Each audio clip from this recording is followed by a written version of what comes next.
So you have to come in a year that we have good snow account. Because we had a few years where it wasn't so great. We caught our first winter here was the one before the big winter 2 ago, so that one was a little sparse, that I am trying What? to get the volume. it's like, there you go, no, here, and let you. The next winter, oh my gosh. Incredible. I mean, years ago, I would see that it's not any of that.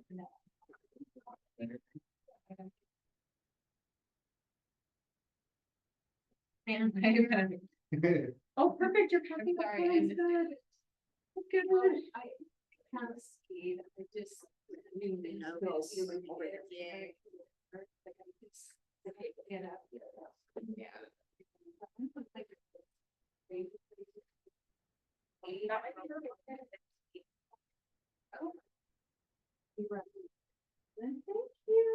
In Switzerland. She just said that like a long time. Yeah, we were actually. Italy at the time. Oh my gosh. So, and that's just, like really good. I was gonna ask, I mean, going home with 2 broken legs had to be quite the trip. But it wasn't that far.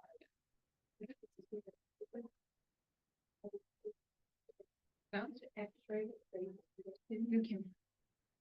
That had to be traumatizing. It was. Yeah. So if I get going too fast, I sit down, I guess I get up.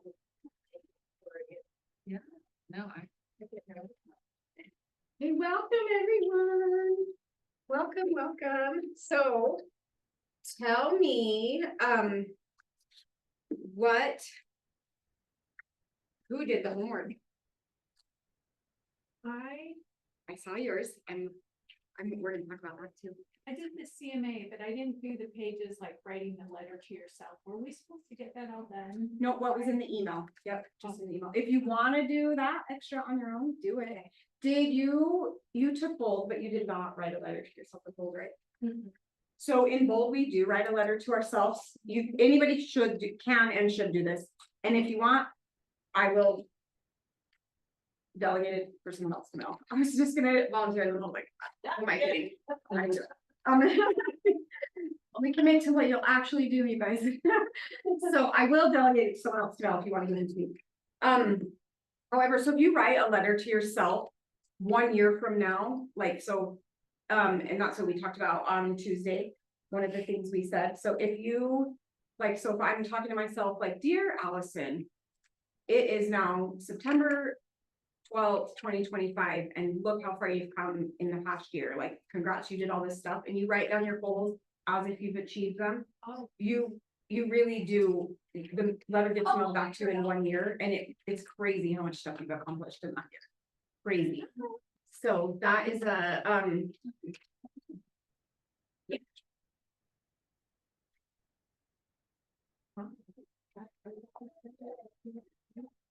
yeah. Yeah. So if you guys want to do that, write a letter to yourself a year from now, you can give it to me and I'll delegate it. Or I think you can schedule an email. Just let's get tech savvy too. You may be able to write a letter to yourself through an email and schedule it to send to your savvy guys. I just made that up, but it sounds like it's probably something like that. Hey, who did the homework? So I definitely know Brigham and Natalia did. Because they were the first one I got. And you emailed me the CMA. Okay, yep. You couldn't. Okay, I know some people did. Did you, Levi? It's all done. I forgot to ask you to kind of send it to you. It's, AllisonBrown@kw.com. but I guess how I left it on the MLS, which is. Oh, you can save it as a PDF or go like to print and then save it as a PDF.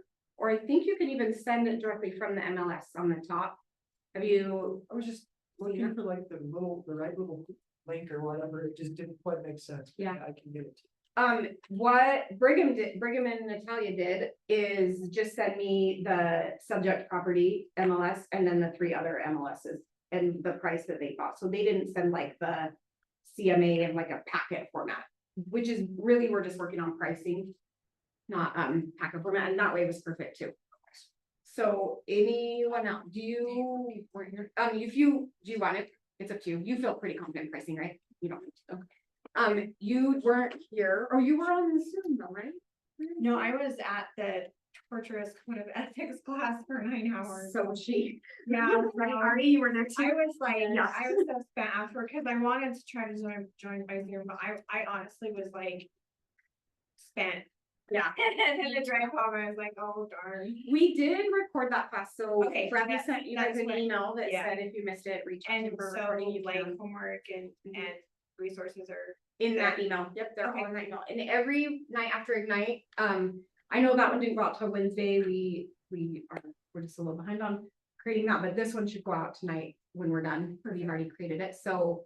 You should be getting an email every Tuesday and Thursday with any resources, as well as homework in there. So, we're creating a CMA, is there any other homework? Yeah. all the time.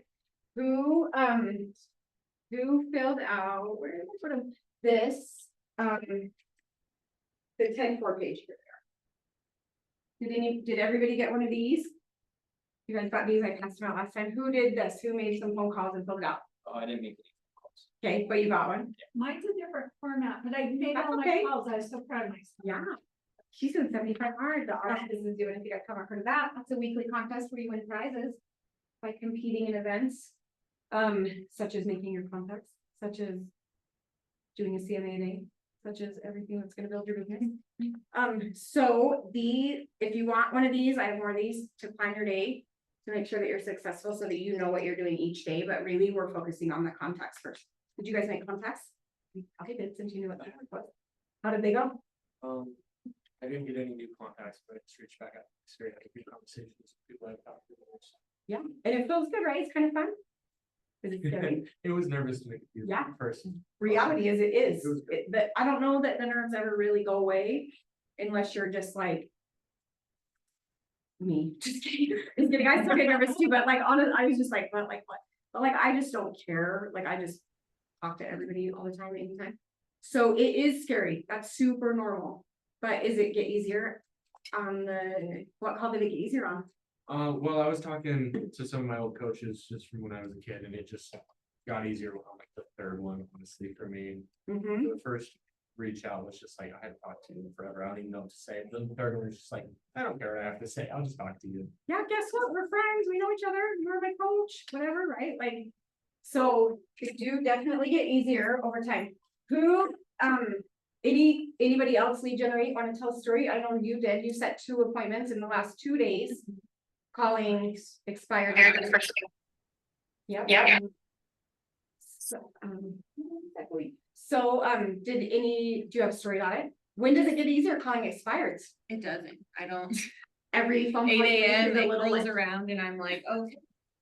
I mean, I don't like talking on the phone, and in the last few days I've made hundreds of calls, which I never thought I would do. But the biggest aha was like, people have, not everybody's as rude as you think they're gonna be, and the ones that are, like, you take a breath afterward and you realize you're sitting in your living room or wherever, your office, and you're alive and nothing has changed and you're perfectly fine, and you keep calling, and like, it's gonna happen. Yeah. People are gonna be rude, people are gonna hang up, and Is it about you when not people are rude? no. And then I'm like, It's about them. well, and then I'm like, I wouldn't wanna work with that individual anyways, if that's how angry they can get. Right? You are not my client avatar. Right? Like, and then you get point, right? Okay, you're not gonna work with that man, and then it's like, and it gets easier too, once you really start to see numbers and see how it plays out, and I'm like, perfect, I need 7 more of him before, you know, I'm gonna get an appointment, or I'm gonna get, you know, and then it's Yeah, all a numbers game. yeah. You, so it really doesn't get easier. I personally, I mean, Right. I am so scared of calls that my father used to pay me as a child to make phone calls to people, like my Oh, that's aunts kind of and like uncles. your job now. And I mean, it's probably something I just like most in the world, but it works, right? Yep. It just works. If Yeah. you need business quickly. That's it. Who else has been lead generating? No, okay, Bridget, tell us about it. Well, other than just like speaking to people that I talk to on a regular basis. Which. I had wax, and so that gal's, reached out to me. She's getting married and they plan to sell their home to buy a new one. She asked me to be that person for her, so I'm working on that. And then Were you like, maybe, or were you like, hell yeah? I was like, I would love to. I would love Yeah. to. That would be great. You know, I mean, you can only get so excited when you're getting your legs waxed. So, Sure, but but you went home and you were probably. I still was in the car, super right? excited, and I'm so excited to follow up with her. I've been working on kind of a campaign, cold calling, and something that I'm not super savvy with, which is real estate. It's hard for me to speak about, and so I needed to find a speaking point to reach out to people.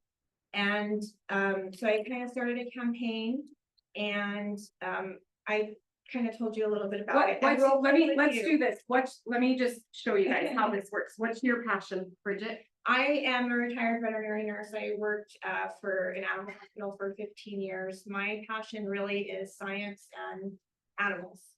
And that's pretty far cry from what we're doing today, but the universe has placed me here. And so I've been trying to brainstorm with Allison on ways to kind of embrace both of those things. Can you And guys so- think about how can you integrate that passion into her lead generating for real estate? Do you guys have any ideas? All the people that she's helped with their pets over the years. I mean, that's a really good one for sure. And, you know, the key or the trick was, how do I reach out to those people and make that crossover? And then she's afraid of feeling what, you guys? Weird. Yeah, Everyone's right. afraid of that. Yeah. Yeah. Honestly, Salesy right? stuff. I also, just having worked with people, and to be fair, I've done actually a lot of sales. A lot of the work that you do, even in the service industry, is undercover sales, right? Because you have to deal with people, even in an animal field, animals come with owners. The only way that you help an animal is to get to them through a human being. So, Yeah. taking some of those things in mind, I wanted to, and then Keller Williams, in the spirit of Keller Williams, because I joined this brokerage partially because of their community service. They give back culture. Yep. Yeah, and so I started a campaign. It's called One to One. The nutshell is when people come to my open houses or events, they have the opportunity to sign up for a brief newsletter. Every time they sign up and receive that newsletter, I'm willing to donate $1 of mine back to our local animal shelter. The idea is that a 1 minute of their time is worth $1 of mine to support things that I care about. I feel like that speaks to a lot of people. What's gonna be in your newsletter? I'm gonna do obviously market. I mean, things. I know the Yeah, yeah. answers, but. No, I need to do obviously market stats, and then home, maybe ownership tips, improvement things. Start building my vendor list so I can promote them, and then pet tips, obviously, because we don't want to do that. Oh, and then I loved your idea of we'll feature, I plan to do it 6 times a year, because this is just kind of a segue to open up those conversations with people in a way that I feel comfortable with. And so we're gonna do like a pet of the newsletter, where I can support a pet that might need to be featured, that's needing rescue or whatever the case may be. So I'm, And then as like Halloween comes up, yeah, we'll do like a pet of the Halloween costume contest on social media where There's- people have to tag yeah. for real estate. there's just page so many ways to Or build. follow her page. Yeah. Not only that, but I can follow up with people and help keep them engaged by saying, guess what, you know, this, you know, I'm hoping to do it in a timeline where I can say, hey, you know, follow up, you know, as a community, you know, following my one-to-one program, we've helped raise this much for the shelter, let's give it to them. Oh, and the good news was, as soon as I started sending out, and I missed the first class, so I'm not calling people yet, I'm still doing emails and texts. But one of the doctors that I worked for, jumped on and was like, I love it. He's like, I would commit to matching $500 worth of your donations, to support you. So that was really exciting. And that's another thing that I can, So is that using her Put myself passion out there. to niche down and lead generate, right? Like for real, like Yeah. really. And then that feels good. Does it feel Right. salesy? Do you think that people are feeling sold too? no, No, right? because it's not, right? It's not for sales. You can't just right off the bat sell something to somebody. You have to build a relationship. Yeah. And so that's kind of my thought is, you know, a soft segue into building relationships with people about houses. I love it, I love it. Okay, let's have Ronnie come up. And then, this is Ronnie Cruz with Amicus Title Services. So our title company is connected to us right here. If you guys haven't used them yet, he has some super, come send it so the Zoom can see the camera. So he has, Amicus provides some pretty cool resources for us. For, really, basically, there's a free option for everything. And some, there's small fees for some. So he's gonna talk about those. Before he gets started, I know some of you guys were here when he presented on Monday. Well, you didn't present, Harrison did on Monday. But, but Ronnie was here, yeah, so he's gonna talk a little bit about that. We're not gonna go as in-depth as we did on Monday, so he's getting into this and you actually hear how cool it is. And I know you have had some pretty cool experiences with that already, with the Fidelity Life Farm. So, if you guys have more questions with him, we can give him your contact information and he can reach out and set up some stuff with you. And then also if you guys have title questions about what to do for title. I would do the best I Mhm. can, because I don't know all the answers, I'm gonna be straight up, but I can always find the answers to that. Weird, is that what we should say? If we don't know the answer to something, right? Did that feel weird to you guys when he said that? No, it felt like he actually cared and he wanted to give you the right answer. So that's why I want you guys to say that to people too, if you don't know the answer. So, like she said, my name is Ronnie, I don't wanna come off total sales pitchy, even though we were talking about that, and I can totally relate with you. And all of you guys as far as making phone calls and stuff, because that's how I build my business as well. You just gotta you gotta get comfortable with feeling uncomfortable. And once you do that, you realize that everyone's there getting calls from everybody all the time. And it's just gonna be, like you said, a process of elimination. You're gonna find your niche, you're gonna find who you go after. I wanna be part of that. So what we have at Fidelity, actually, I'm with Amicus, and Amicus has joined forces with Fidelity National So Title. Fidelity's like a giant, huge, We're global. Fidelity is the largest title company in the country, and what that has, it's brought the power to Amicus as well. So that's afforded them the ability to use our cutting edge technology to help build your business. Like we went over the Fidelity Life Farm, it is a AI generated tool that uses analytics to create efficient farms to a 68% success rate. So how it works is basically it's taking the data from all of the searches on the internet, and then it's breaking it down into the actual farm that you get, and then you can microfarm that down. And then as you do that, it'll break it down to a little bit. If you have a 1,500 person farm, it'll break it down to 400 in whatever demographic you want to choose. You can do baby boomers, you can do VA, you can do life events. And then 68% of those people are going to move, and they figure that out through the data, through internet searches, kind of creepy, but that's just what they do. It helps you get leads, phone leads, email leads, whichever you guys want to use and how you want to use it. It's compatible with a bunch of CRMs, dialers as well. Including command, we checked. Yep, command. It's a very robust system. Also has a bunch of campaigns that are available to you through email, through social media platforms, every single one that you can think of. We also have our Fidelity Agent One tool that basically gives you the ability to be an EO and LO anywhere at any time at your fingertips. You have it on your phone. You can pull net sheets within 30 seconds. It's got 34 different calculators on it for your sellers and buyers, for everything you can possibly think of is on there. What it does is also gives you the capability to expand to your sphere, always stay in connection with them, your sphere of influence through text, any social media platform that there is, emails as well. And you can create that all within a few seconds, right at your fingertips, and it makes you more efficient. And then you also can pull information, print out stuff that you can use for your open houses. That will also give your clients or prospective clients or buyers that come into an open house and they're walking away with something of value. And then you're getting their information, and then you can continuously contact them.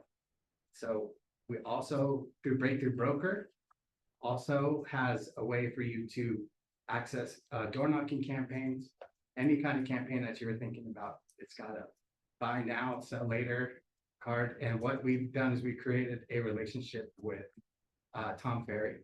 He's the largest coach in the industry, and he is actively adding content to that site every day about it. He goes through his 18,000 people he coaches worldwide, asks what works best for them, and then puts it into the system, and it's all accessible to you guys. You can just take his ideas and make it your own, use what he has there for you on the platform, and help you expand your business.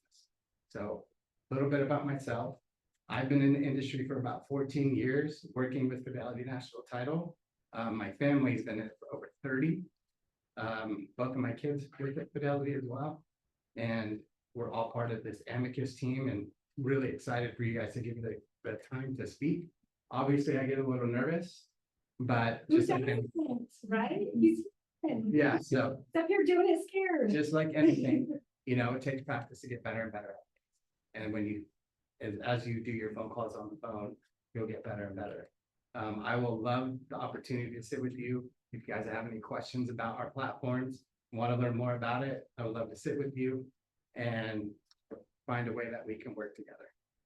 So I will give you my cards before I leave. And if you guys have any questions about title or anything.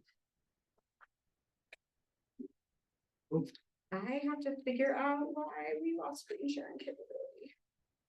Let's see, they logged in and didn't. Let me just grab. Yeah. But no, Thank you. just to say, I'm a transplant from California and coming to Utah about 5 years ago. Just a little short story. When I moved into my neighborhood, I live in Daybreak, and it was, at first I wasn't sure about acceptance coming to a new state as far as I've been in California for 45 years. And within like the first hour and a half, I had about 5 of my neighbors knocking on my door, giving me cakes, Rice Krispie treats, bread. By like the 4th one, I was like, am I being punked? I just seriously thought I was on a TV show. So I really do appreciate the community and everything here. I just think that it was the best move for me, and I'm really excited to be here. Rusty, can you make me host? You took away my screen. Oh, yeah. Thank you guys for your time. I appreciate it all. My God, that's calling you. Thank you. No problem, anytime. I'm always here. I'll be here on your meetings on Tuesdays, and I'll try to be here on Monday as well. And if you guys ever have questions or anything, and I will most likely be reaching out to most of you guys. I want to be a partnership and build a relationship with you. And then our growth is together, and we can help build together, because I can enhance your business with the systems that we have in place. I would love the opportunity to do that. Thank you. I love it. I love it. Hey. This is Mikkel Hill. He's gonna teach us about market. No, you're not. Connecting with our market. Connecting with our market. So I'm gonna teach lead generation tonight. So we're gonna interview each other. So do you guys have any questions before we get started? About any of this stuff? How do you spell your name? Mikel, And what was your last name again? Sorry. Hale, Hale. Okay. Joe. Also need help. Yeah, it's not, I'm just texting you right now. It's not.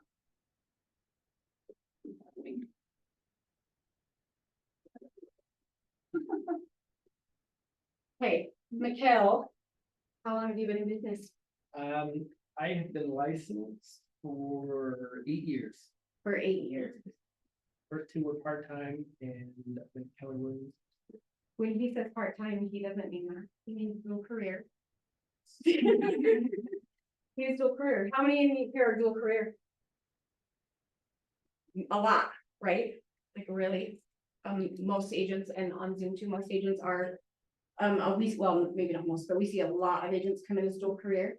Tell us about the transition from dual career to full-time, because I'm sure like Dustin is like dying for that answer. It seemed like a really scary move back.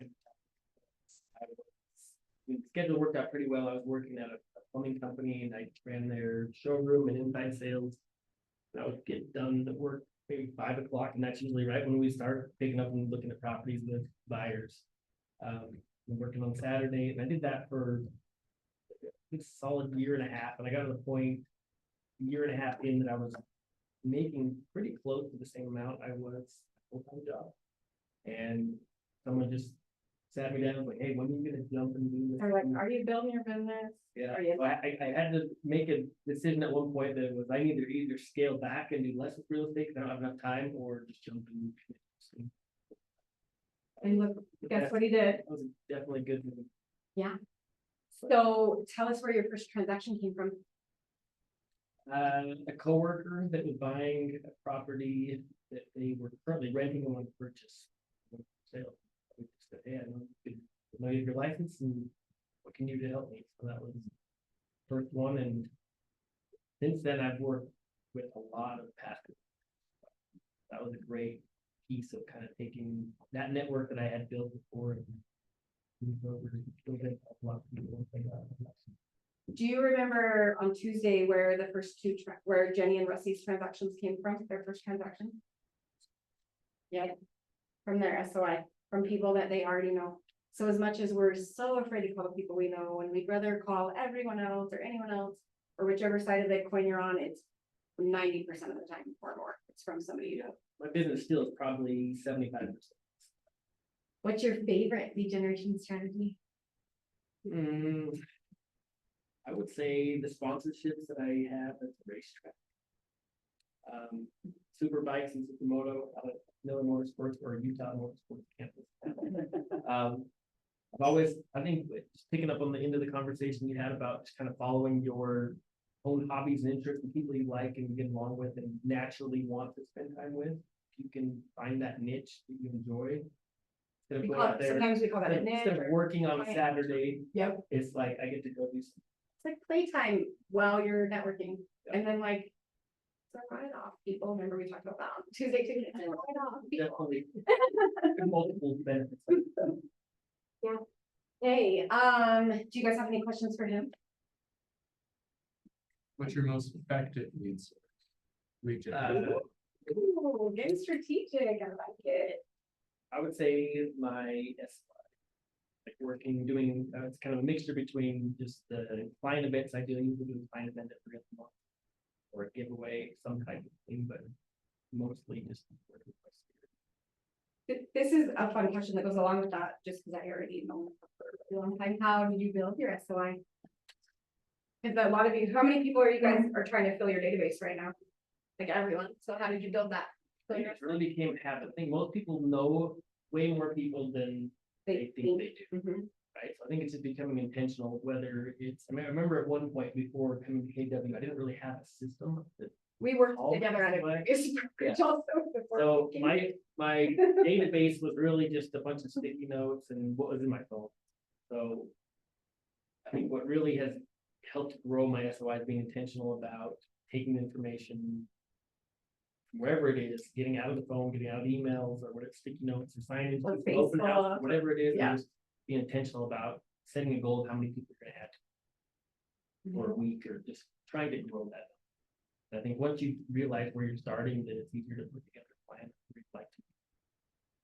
But 1 year, I would say my biggest focus 1 year was trying to increase that number of people. From there, it's been a lot easier to maintain that. I've got better systems.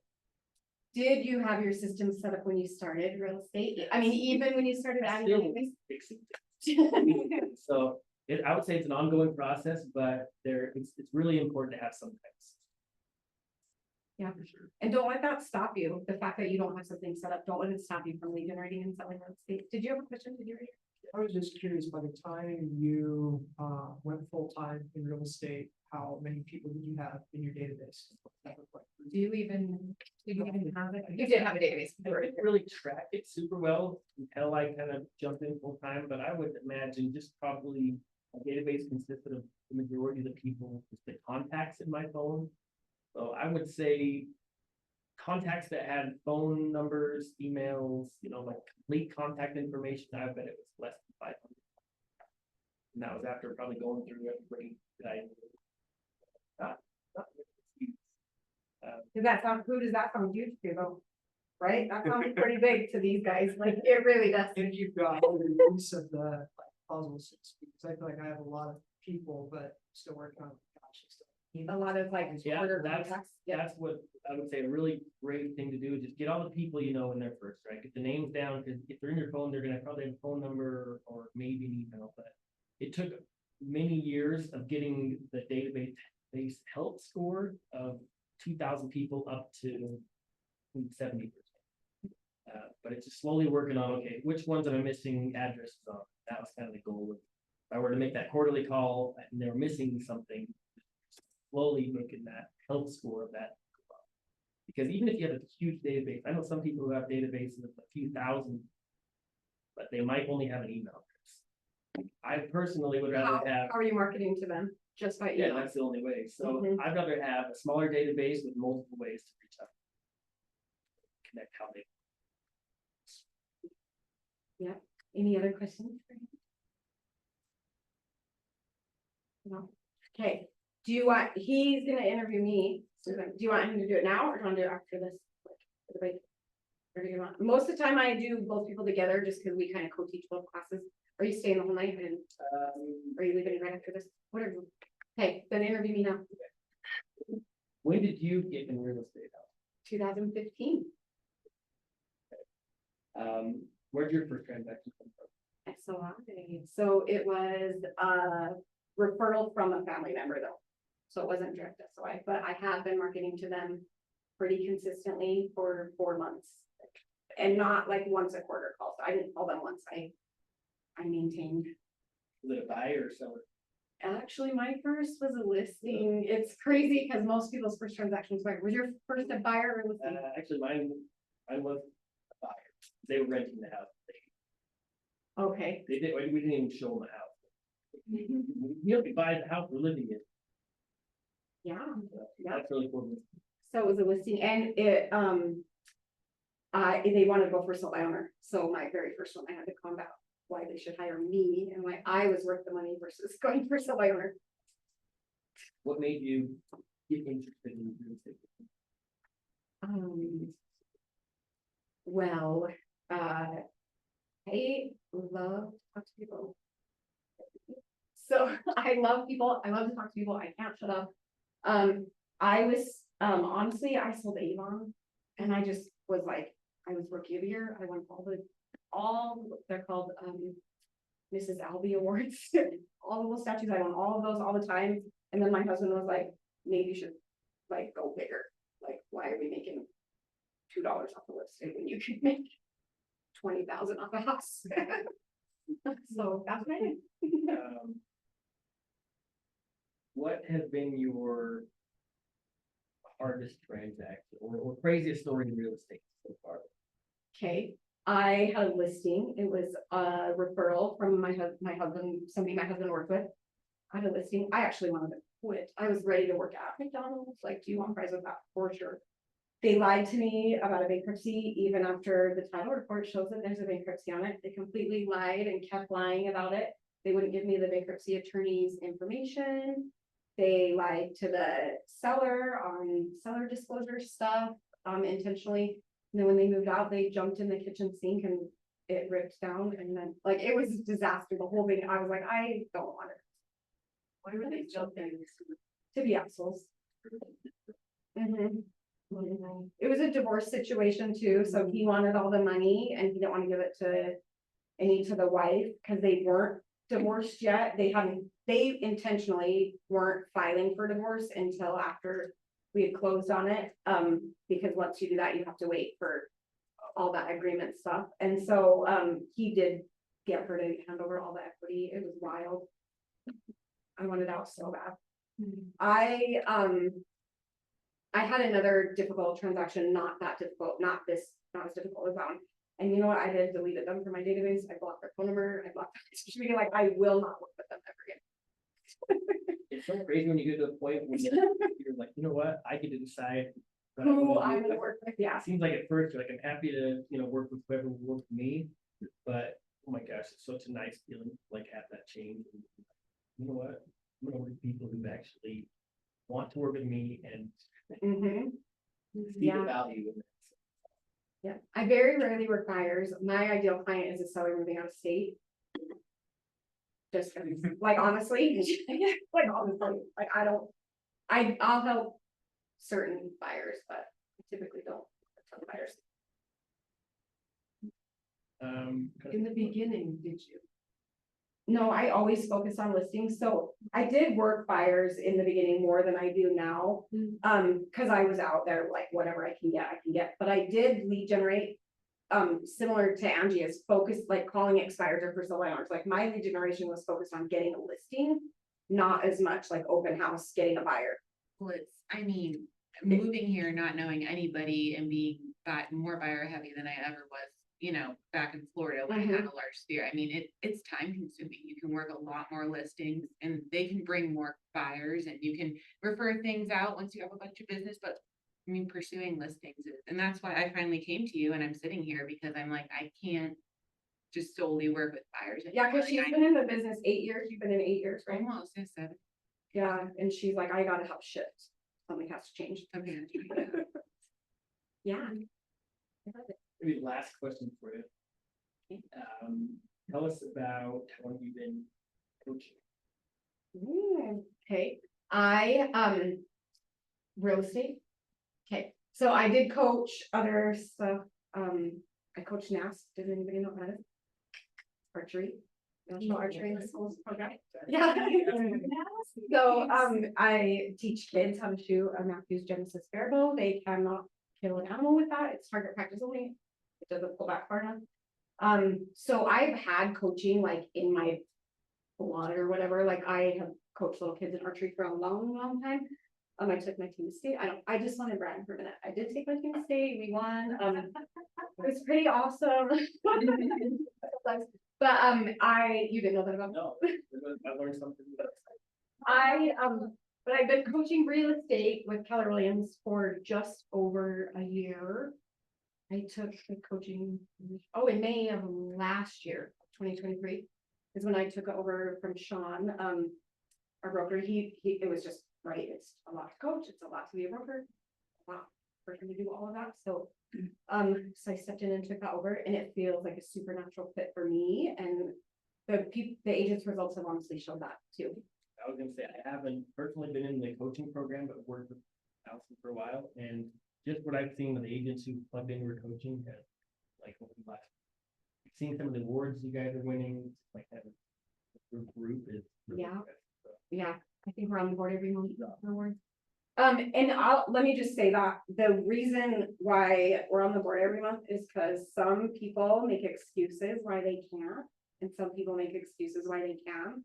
So like, and that's a bold law. You could have reasons or results, you can't have both, like what are you gonna have, right? Are you gonna have why you can't or why? So just think about that in your own, like, what are you doing on the daily? And are we avoiding talking to people? Are we figuring out how we can fit in talking to people internally? Do you guys have any questions for me? Like most of you kind of know me. I'm just curious, when you were first starting real estate and implementing tools that you were learning, what was your turnaround time before you felt like you were starting to like see the results of some of the work that you had been putting in, and how does that compare to when you implement new things into your business now? I love that question. So this is so interesting. You could answer this too, and I bet you could too. Everyone's answer is going to be super similar. Honestly, real estate runs in 90-day cycles. Success runs in 90-day cycles. My first transaction, my first listing, I took 4 months into the business, which is around 90 days. But it takes 90 days of consistent action. And this is part of the lead generation cost. We're going to go over for the second half, but it takes 90 days of consistent action in something for you to start to see results, right? Whether that's exercising, whether that's lead generating in real estate, whether that's shifting a strategy you're using, a habit you're trying to build, all kinds of stuff. So mine happened at 4 months in. So I was pretty consistent for that whole 4 months before I got it, because I just didn't want to give up. And I was getting appointments. I just wasn't getting listings. I didn't get my first listing until 4 months. I built my business by cold calling and door knocking though. And calling the expireds and first sale by owners. I didn't post open houses in the beginning.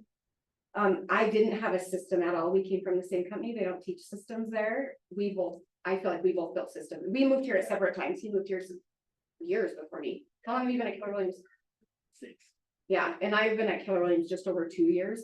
And we teach systems here. We didn't learn that over there, so it's just so much different. I see now when I implement a system, the implementation takes a long time and it can almost paralyze you from doing the work. And so you almost have to build the system out of necessity and not build it in advance. Is that? what I you totally feel get like? that. If you get stuck on The doing planning part. all the planning. stuff, Yeah. As long as you're taking some action along the way, planning stuff, like you'll get to a point where you'll just have to figure it out. But I think the biggest mistake is trying to get everything perfect before you start. Before you even know if it's perfect, because you don't know if it's perfect till you're actually. And it can be super overwhelming seeing all the things that everybody else is doing, but I would just say, take a look at your own business, where you're at now, and just make small little improvements. How long did it take you to get your first transaction? I think what? I think the first year. yeah,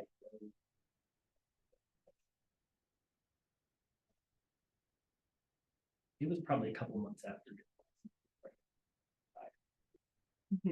We obviously, we see outliers. Some people come into the business with leads already. Like, I know Melissa, I think you closed your first like a month in, right?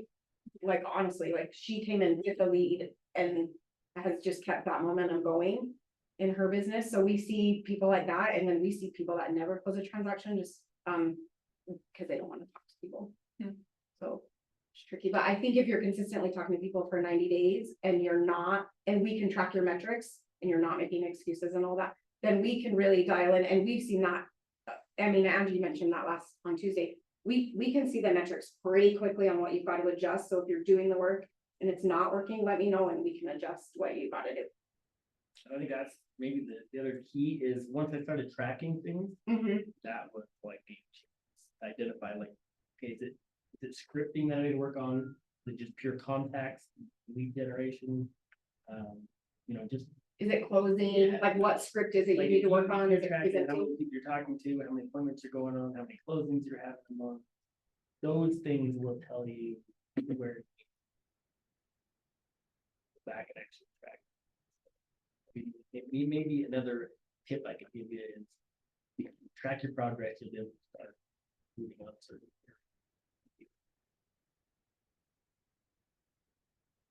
Anything else? Do you have any other questions for either of us so far? Who knows how many listings are on the MLS or in Davis County or today? How many new ones today? Active? How many active? You guys have again? 10,000. In the state of Utah, you're Oh. almost, you're close, yep. How did you know that? All over? How did you know that? I just guessed, cause I think last month it was 10,000 or something, so. So she looked at it last month, right? You looked at it last month then?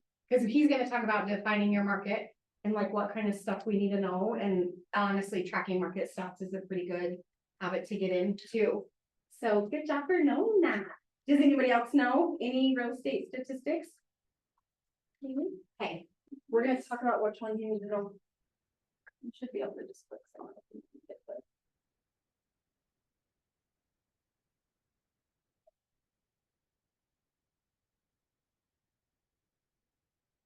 So I guess this is step 3, right? Who has been to the first 2 steps? Raise hands. Quick. Okay, The first 2 steps with just one night though. okay, that's right. This is day 2. Okay. So today we are going to cover connect with your market.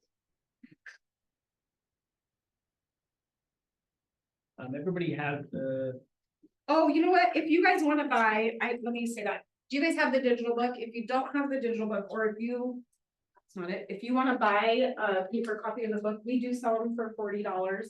And we'll just bill you guys if you do want a copy of this book. Does anybody want one? Okay, perfect. Does everybody have the digital workbook then? Too, and it should be in the emails that Bradley sent you. And then, does anybody else need a 411? Did everybody fill this out? You need one? Yeah, okay. I think. Did anybody bring their 411? Okay, love it. You look good. Okay, I'll come look at that with you. Too. Like, if we could, like 6:30 order a little. And then I'll go till 7. So either way, both of us.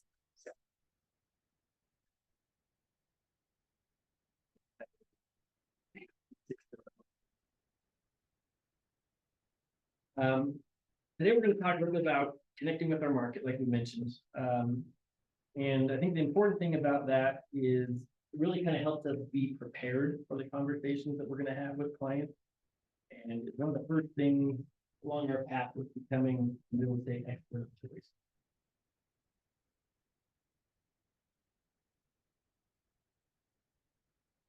We're gonna kind of go over knowing our market, and that's gonna entail diving a little bit deeper into statistics, knowing our numbers. Talk a little bit about building our expertise, then going into resources we have available. And before we leave, we can kind of just recap on what we talked about today, and let's talk a few things about daily success habits and different things that we can do moving forward. Can everybody hear me on Zoom? I'm trying to get an idea of who's on there right now.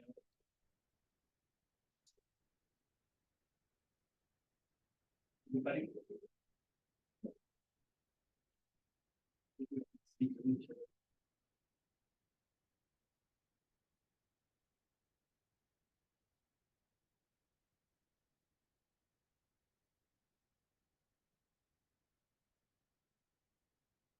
Do you need me to help you?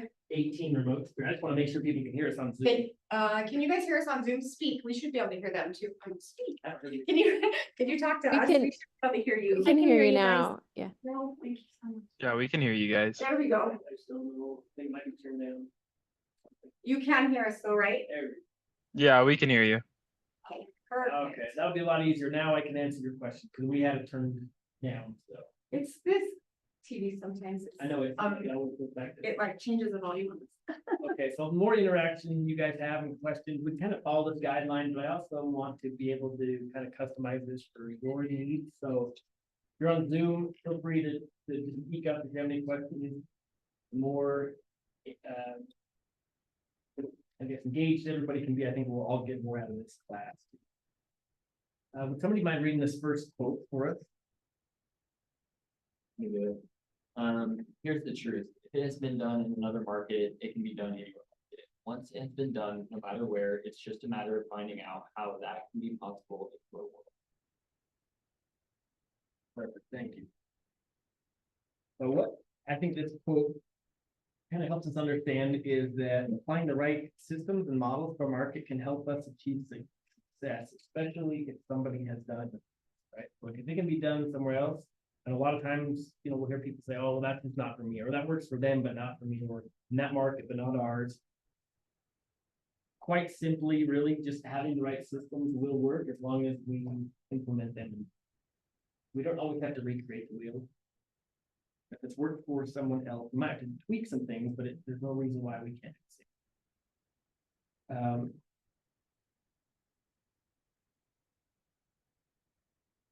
What does connecting with your market mean to you guys? Anybody have any ideas you could throw out? The first thing, if we just talked about the topic of tonight's class, what's the first thing that comes to your mind? Understanding the marketing that's occurring around you. What do you, where do you jump in and get it? Anybody else? Go ahead. I think one of the things that we were talking about earlier today with Allison is geographically is really important. Is understanding what the pricing, ballpark that you need to be in, depending on where. I think it's making a presence to the people that you want to work with. Making an impact on those people, not necessarily everybody, but like you said, a niche, just connecting with people that you know that you want to work with and making sure that those people are perpetuating your business and keeping your name at their forefront of the mind. I think those are all great answers. We think about a specialist. If we were to go to, so I just had a few accidents actually this year. I was thinking about that when you said the racetrack. I was like, how did you race all of summer? I didn't get a race. I went out there and watched my son this summer.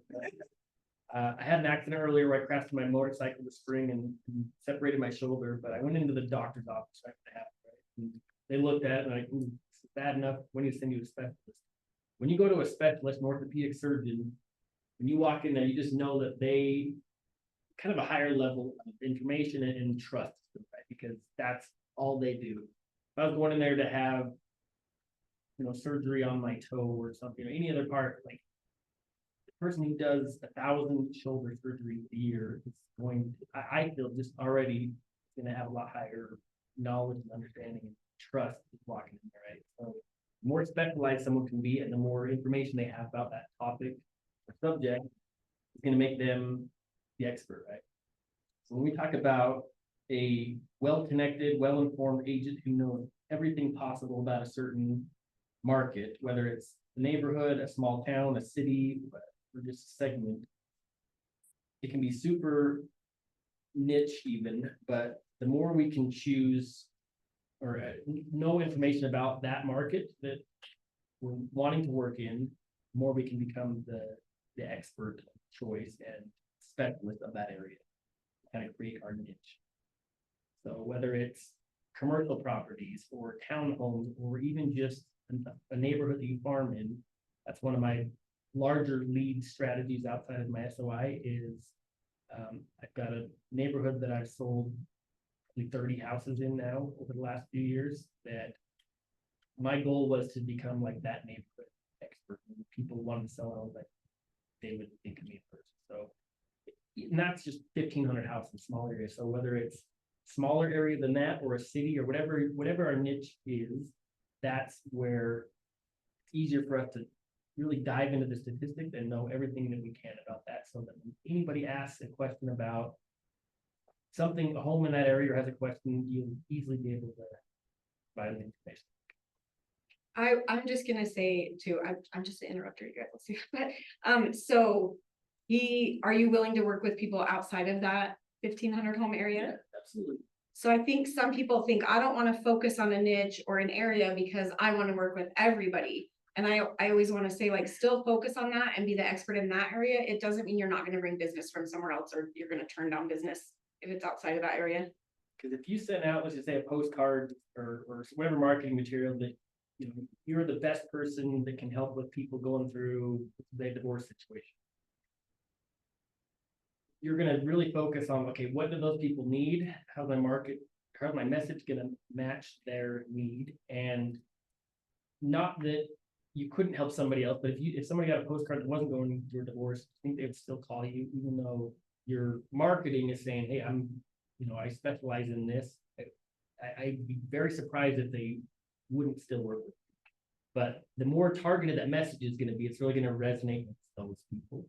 And yes, you might have people that doesn't fit into, but I think the likelihoods of somebody looking for your specific abilities are gonna bring those people out. So absolutely. The market your message can still be towards a specific group, but it's still gonna be effective as other people see it. So becoming a real estate expert is all about knowing and connecting with your market and research and preparation. Generally speaking, kind of talked about a macro and a micro level. So we're all licensed in Utah. We can sell homes in Utah, but if we really focus on Davis County or a specific neighborhood, that's where we're kind of talking about how do we get to that micro level so that we can really focus our efforts instead of trying to know everything about everywhere. A lot easier to pick an area that you want to work in, whether it's certain demographic, price points, maybe it's your own neighborhood, whatever it is. I would say if we can get more informed on that area, that's kind of the idea of what tonight's class is really knowing your market. What kind of markets do you know about already? We've mentioned a couple, but what are some things, different markets, I guess, that you could focus on? New home buyers. maybe, Even what you're focusing on now, right? Like pet owners. yeah, yeah. I wanna be your dog's realtor.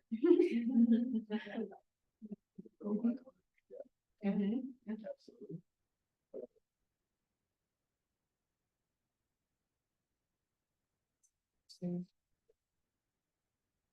Branding it now is like I'm the best agent for homes that didn't sell the first time, so expired. Mhm. We were talking to somebody who was looking to start going to school at Weaver State that lived down in Salt Lake. So that could be a niche, finding people who want to go live closer to Weaver State or wherever it may be. Maybe transplants from out of state to Utah. What I'm hearing you say is different types of people, different types of interests, even locations. The more we can kind of like break down those groups, it's gonna help us kind of identify what we want to work with, right? So it could just be, I'm the best agent when it comes to helping people buy townhomes or manufactured homes or recreational property, whatever that is, right? So there's lots of kind of specific markets, or we can talk about more demographic, just specific neighborhoods area. What are important numbers to know, or numbers about your market that we should know? Inventory. Great.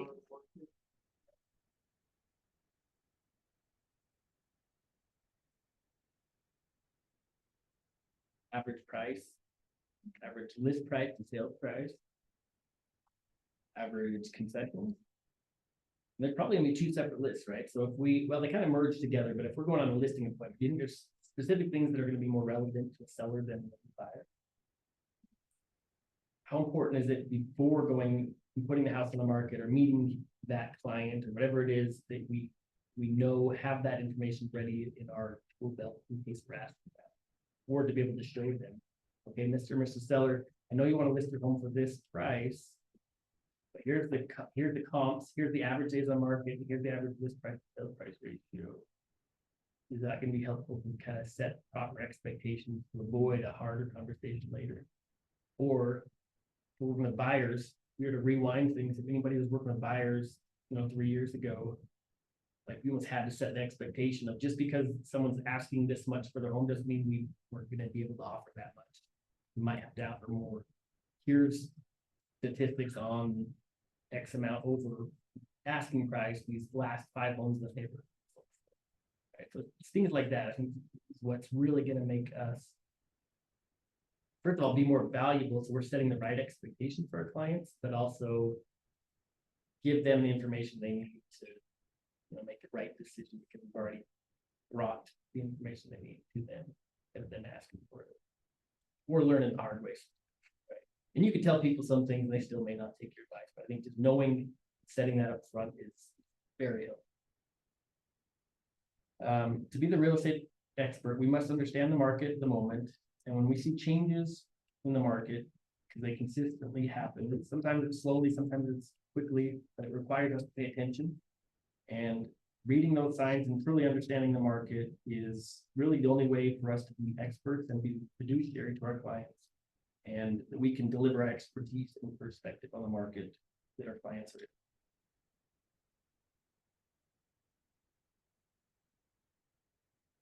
We'll kind of dive into real estate markets. There are 3 types of real estate markets, and these markets are based on the amount of inventory available. Before we get too far into this, anybody familiar with this already? When we hear people talk about buyer's market or seller's market or neutral market or balanced market, how many people have heard for the last, I don't know how many years, 5, 6 years? What type of market would you assume most people would said we're in? Okay. What determines which one of those we're in right now? The inventory, right? The number of homes that are available and how quick, how many months supply of inventory do we have currently? If no one else added up any other homes on the market, how quickly would the current inventory sell based on the buyer demand? That's what's given us. That's the absorption. Yep. Well, that kind of follows this market. So if we know that we have 3 months supply of inventory, what type of market would we be in according to kind of this rule? And this is gonna change slightly, but I would say across the board, this is kind of a pretty good rule to keep in mind. Again, when we talk about sub-markets, this could be a little bit different. I would say in Utah, from at least my experience over the last 8 years or so, that balanced market would, I would say even closer to like 4 months supply of inventory, we'll probably get close to that balanced market, but how do we find out that number? Of supply? To know what we're. We don't need a lot. Did you average your inventory with days on the market? Days of market's gonna obviously kind of be a sign of some of these things that will help us determine what market we're in. But does anybody know how to, like, on the MLS, I wanna start like ground level. If anybody hasn't looked this up already, I wanna make sure you guys know how to find this information. First page, upper right-hand corner. Okay, a new window without. Yeah, which is.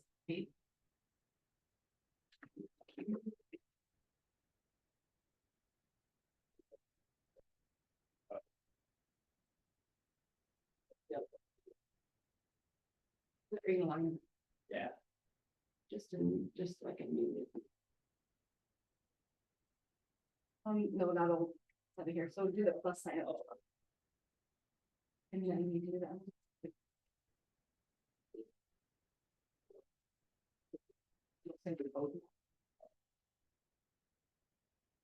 On Zoom, can you guys still see, you can see the MLS, right? You can see him logging in. She won't have the same. That's not.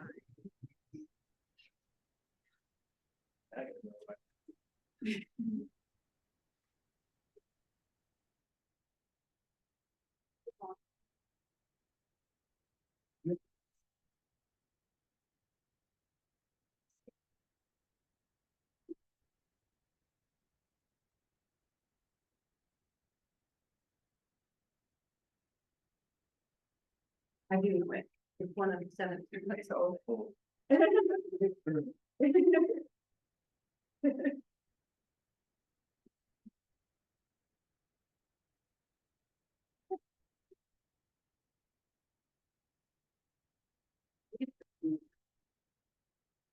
And then 100.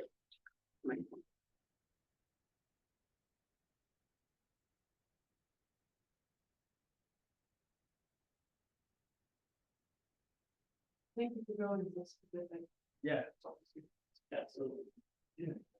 I know I've covered this class before and we kind of just like scoot through this part. And it's pretty I was important. like, you know what, if nobody knows how to get this, that's great that we're talking about, but if you don't know how to find out the information to get these statistics, I think we're missing a big piece. So. This is a great thing to keep in mind, so everybody that has MLS access, you log in here, most people do. We can go to stats. And there's so many different things we can look at here. One thing that I kind of got in the habit of doing just on the homepage, right? As soon as you log in, there's a statistic column on the right-hand side. Right, and I never realized that there was. That's a great way just to kind of take a look at. So this is the Mine default. may be customized. I don't know if when they log in, the widgets are right there like that. They are, okay. I know you can add some and do this, but I think, I want to say everybody's default should have something like this on the side. But that if you don't, you can still access it from here. These are kind of more in-depth ones, but these are just great, like, just quick overviews of the market. So this is taking the whole state, but you can also, we talk about kind of sub-markets, if you look at the state and county, we can specifically look at that. And this is a great way to kind of see, this is looking at monthly and this is your daily. The across the whole state of Utah, this is how many new listings we had. Backup each status, how many price reductions. So there's some really great information here. But what we're looking So at. with that many price reductions and that many active coming on the market, do you think it's a buyer's market or seller's market based on that? Cause it shows you the price reductions from just today, what is that, 207? 207. And the new listings today is 344. And only 134 went under contract. Okay, where are you saying that? Sorry. He's pointing the mouse at it. In this market update, it's gonna be specifically today. Just So today. You can put in. A year Yesterday. from now, if you wanna kind of compare year to today. This market update is gonna look at one day at a time, but if you wanna look at the market statistic here, this, you can put in a range, and this will show you. You know, just kind of the average for that period. But this is gonna show us kind of the direction each day. right? So if we know that, like Allison just said, we've had 344 new homes added to the market today across the state, but only 134 are under contract. Or under contract are definitely not keeping up with the active. So these are great things to do as we're looking at the little signs and we kind of talked about like. The indicator may not always be a huge, massive statistic, right? It could be slowly little signs that are indicating that we're moving one way or the other. I've heard like the frog pond analogy, like if frogs are leaving a pond, do you want to know that the frogs left the pond when the pond is half full of frogs? Or do you want to know when there's 20 frogs that have left the pond? And you can tell when 20 frogs have left, basically like by that market data, because you don't want to be the last agent to know what the market's doing.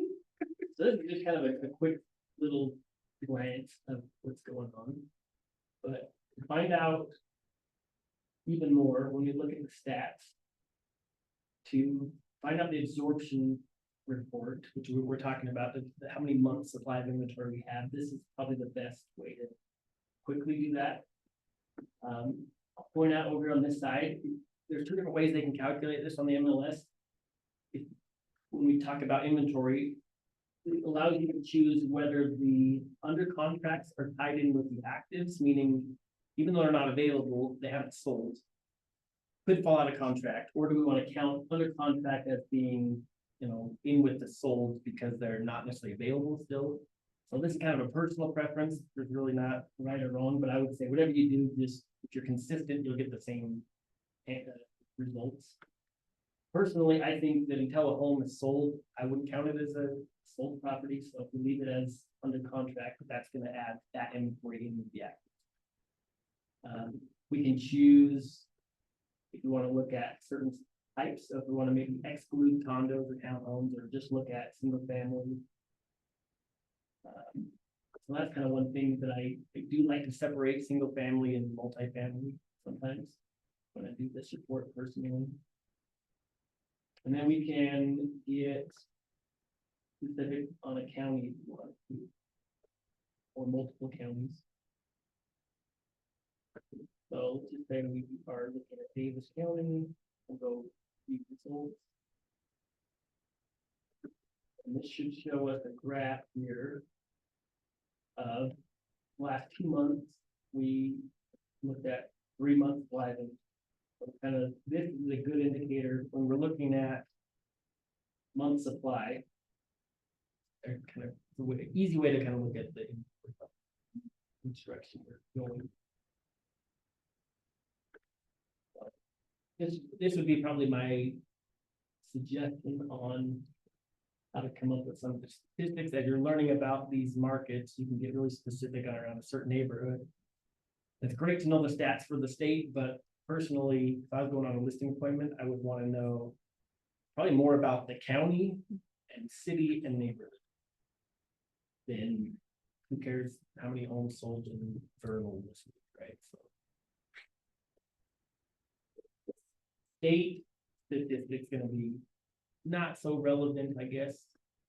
And this is exactly what we're talking about, is knowing your market, not just the general idea. Any questions about that so far? Yeah, on Rapid Stats, where I was talking through this stuff. Yeah. Do you have you used Rapid Stats and for the MLS one, or you haven't? I'm not as familiar with graphic stats. What? Rapid stats is what I show, because it Yeah, what creates do the you- graphics.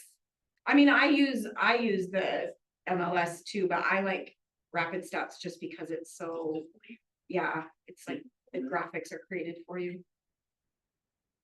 So there's definitely multiple tools that'll probably get you the same. Yeah, these I don't know pull if there's directly from necessarily, the steps. going the right way. So, I think the important thing is whatever you're comfortable using and understand how to use it. And rapid stats is cool too, because you can schedule the reports to come to you however often you want, if you. So This- click on this that. is Probably first one, yeah. very similar to what we just did the other. And then just, see how it creates the graphic like for you. So you can present that, your listing presentation, and you can dial that in based on zip code and stuff. This graph right here. Just like what we looked at the other way.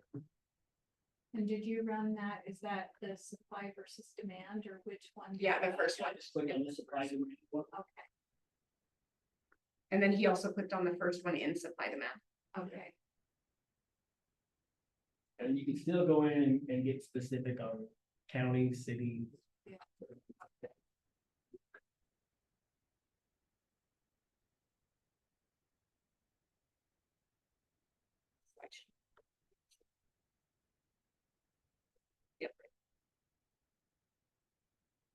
Okay. Thanks for letting me kind of detour a little bit, though. Hopefully that's helpful as No, we're it's talking very about helpful. how I'm finding that. Because I think as we kind of dig in more about the signs of, what causes the market to change. When we talk about a shifting market, what we're talking about is going from one market to another, right? And like we kind of talked about, there's gonna be usually small indicators leading up to something like that before we see, okay, now we are in a different market. And as we're going from one to another, we call that a shift. What do you think causes a shift in the market? Probably multiple answers, so if you can just kind of throw some out. I would say economic factors, like right now, I think people are looking forward to inflation coming down and the Fed, there's a meeting with the Fed on the 18th.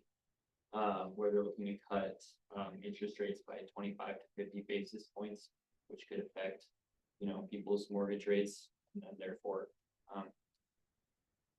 supply and demand. Absolutely. What would happen, so if we could agree that right now, if we're roughly 4 months supply of inventory, and we're closer to a balanced market, I would say, than still in a buyer's market. I think we're kind of moving out of the seller's market. What do you think would happen if interest rates went down 1% after that meeting? So when we say buyer's market, does that mean that we have more people looking to buy than sell? We have more inventory than buyers, so it's advantageous for buyers. Okay, Buyer. more inventory than buyers. So there are So it's almost like less buyers and more sellers. buyer's market, there's gonna be way more inventory than the amount of people wanting to buy right now. The seller's market, that means there are way more buyers than inventory. So seller's market prices are gonna go up, buyer's market usually stop. I would say that if you saw a reduction in interest rates, that it would push you into the seller's market because, well, let's see, you said that would mean that there's more. There, Okay, yeah, if we just saw a huge increase in buyers overnight, I correct. think that would change the direction of the market shift that we're going. I think what a lot of people have experienced in the last year was super strong seller's market because we had very little inventory, tons of buyers, and we saw interest rates go up. Buyers, could afford less home. A lot of people got out of the market, so it brought our supply and demand to a little more of a balanced level. But if interest rates suddenly came down to where homes are more affordable and we don't have any more inventory, add all those buyers in the market, what's gonna happen to the price? And what's it gonna push us back in? Right, so little indicators like that we kind of, as we were paying attention to things, these are the type of conversations that are easier to have with our clients. Understanding just the basics of that supply and demand and be able to show them the statistics of where we are now. So we talked about economic factors. interest rates, inflation, name those. What about maybe even like community factors, like? Okay, we've had a lot of, especially in Utah, this is a pretty common one. What about the new jobs that came to Utah County in the last few years? What do you think that's done to that real estate market? How could either unemployment or job opportunities change the market? Job opportunities gonna make it hard as others would get. For job loss. As we know and have a better understanding of kind of all of these factors that can influence and affect, our real estate market, that's exactly what our job as the experts are, to kind of notice some of these things and be able to at least have a general idea of some of the things that can influence. So can knowing our market help us prepare for a shift?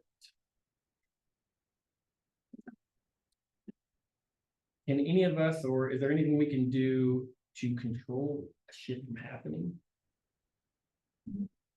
Not really, right? I think You it's under- create a lot of jobs real fast. understanding.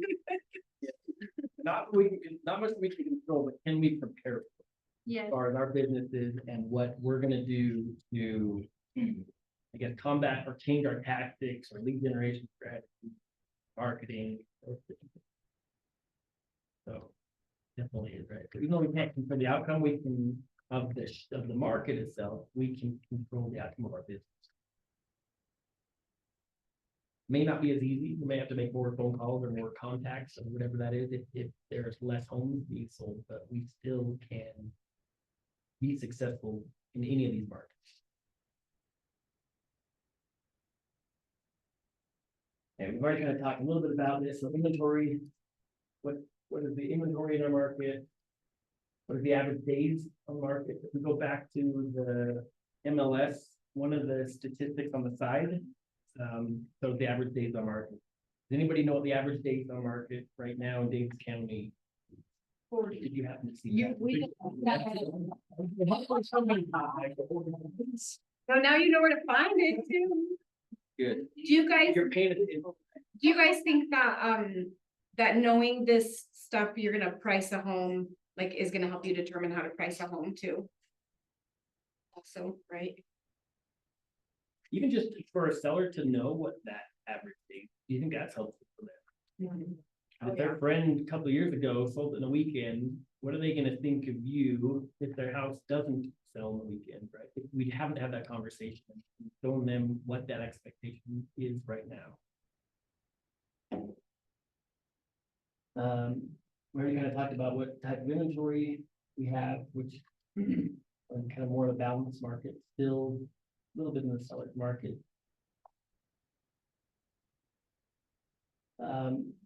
We talked about another factor would be interest rates. Anybody have an idea what interest rates are at right now? I think that the lowest I've seen is 5 point. I think I like at least what and this is always kind of a hard conversation. I would caution you to use your lender, lean on them a Would little that be bit. the prime rate though? Because that's, there's gonna be certain things, sometimes when people advertise an interest rate, it could be with certain buy downs and credit, and so there's kind of some factors, but there are tools that you can get that just kind of keep an idea on like the average 30-year conventional, rates. So there's a really cool app that's called Mortgage News that I use. Daily. Yeah, What is it? Mortgage News Daily. You can download it, it's free. That's the one I use, and that link is in the email going out tonight, but That's- you can download it right now on Mortgage News Daily. I noticed though, the interest rates that I get daily from Mortgage News Daily, what I like too is they tell you why the interest rates fluctuate on their little synopsis. But when I price it out with Tommy, he's been cheaper than the advertised rate on there. That's kind of the hard thing is like, I was always a little cautious of, I don't follow here's the rates. rate. Yeah. But what you can see for our knowledge is, did it go up or down, right? Like whatever rate they have, it's gonna kind of follow at least the general rate. So it's going to be different per institution. Well, and per person, Right, cause the credit scores. rate is really determined by the lender. I mean, essentially down to the exact, Mhm. we have a range that the Fed wants them to work from, but it really depends on credit score and things like that. There's a number of factors, but I think if we just kind of look at, again, kind of averages. I do know that I just posted something today that if we look back exactly 1 year from today, rates have almost come down. Mm. So that's, From how long? So they're closer to A year six. ago. A year. yeah, we're like 6.2 and we were like almost 7. It's crazy when we're starting to see like 7.5. Yeah. People, getting more getting to 8. The news was reporting it at Mhm. 8, and I was like, I didn't close anybody at 8 every day. I was like, why is the news saying it's 8? My first house I bought was 10 and a half. That's how old I am. I'm done. And it never stopped people from buying, like, that's the No, crazy yeah. thing, but I think this is kind of, the more we can. I would say for at least the last year and a half, so many people's objection, buyers, like, oh, we're gonna wait for rates. Or, well, rates are just too high to make sense to buy it, so. We can say, okay, what rate are you wanting to wait for, like, it did come down. A full percent, and even just the comparison that I had on the post that I did was, I think it was like a $250 savings on a $450 house, or $450,000 house, just in that rate difference from a year ago. So just having kind of at least the direction of things are going, and knowing statistics about what the feds are gonna be doing, and certain things like that are helpful. When even talking to your buyers right now, the reduction in rates that we're seeing are in anticipation of what's going to happen. So a lot of people are saying they're waiting to see what happens, and you need to tell them it's happening right now. The lenders are pre-pricing, yeah. Yeah. Pre-price the reduction, the predicted reduction in. But, and I've tried to tell people that, I know it's gonna drop again, and I'm like. Well, if that happens, that could also start to eat up inventory and people might miss out on. Or the prices will go up. Prices Prices will will go go up. up. That, Great. yeah, you're gonna go to see them. Great question. And your That's choices are less. Yeah. running across all the time, so I always say, what do you think will happen when rates do come down to the 4.5%, or whatever you're waiting for? Well, and honestly, it's happening in next week, so like, what happened if we got under contract today? We're just gonna adjust your rate next week. Yeah. Like, honestly. And if we know that lowering rates could change the market we're in, and we're in a neutral market where we can negotiate price still, and concessions and repairs and deadlines, all the things that a buyer would want to negotiate besides the price, those things are gonna go out of, like, those will be the first things to go before we see, prices changing. So I think just having that conversation of, we understand, you want the lowest payment possible, and the rate makes a big part of that, but we can help you find the house you want right now, and you can afford the payment. What's gonna happen when rates do come down? What do you think's gonna happen with the price of that house? If it goes up, are you waiting for a higher price and a lower rate, or would you like to lock in your price, have some negotiation room right now, and when rates come down, like they most likely will some point, refinance, and now you get the best of both worlds. I think just kind of practicing conversations around some of the statistics that we are aware of is also really helpful. The more comfortable we can get with that, the better. We talked about some of the economic factors, obviously, election's a big thing on people's mind right now. Talk about the growth rate of even state, so, as their feds and different things are making these adjustments to rates, are they looking at our specific real estate economy? Or are they making a adjustment for the whole nation? Because I can tell you, inventory, supply and demand, growth rates, unemployment, that's gonna change all of them. So they will, those changes they make will affect each market differently. Because right now, Utah's population growth, I know in the last few years, we've been in the top 10 fastest growing states. But even just looking at last 2 years, Utah's population growth has increased by 1.5% each year. And in 2019 to 2020, we had a 2.5% population growth rate that year. And I think a lot of that had to do with COVID and people being able to move around. We have a lot of net migration coming in. So those type of factors are also going to influence that many more people who need houses. who need anything.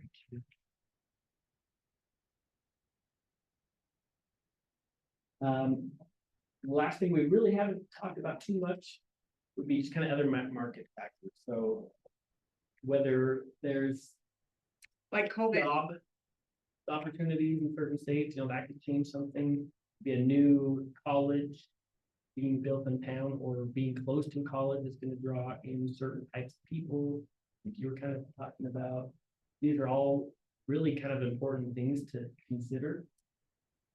Even just, the restaurants and how close it is to the freeway, certain things like that can also be helpful, especially if we're looking at like specific neighborhoods, areas. Schools and parks. Yeah. swimming pools. How do you find out about like upcoming development in certain neighborhoods? I would say some of the cities are gonna have. Well, I think talk to the neighbors. Yeah. Just get out there, boots on the ground. I've learned a lot from door knocking, like Kelsey said, just like, things that are going on. If a neighborhood has an HOA, sometimes that, they're usually gonna have some type of minutes or meetings, whether it's every month or quarter or something like that, you can get information out of, but even the city planning meetings.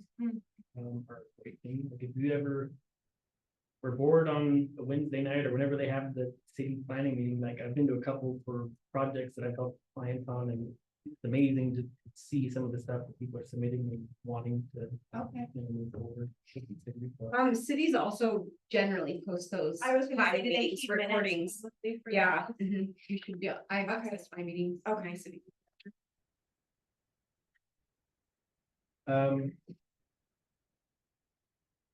I kind of wrapped up. Most of the things we've kind of covered so far. Anybody have any questions? Or aha. Anything we covered? Yeah, anything you gained from this tonight, hopefully something. I had an aha, Yeah. when you mentioned, divorce and, specializing in something, to my knowledge, I believe that Utah has one of the highest divorce rates. And so if you wanna specialize in something, maybe specialize.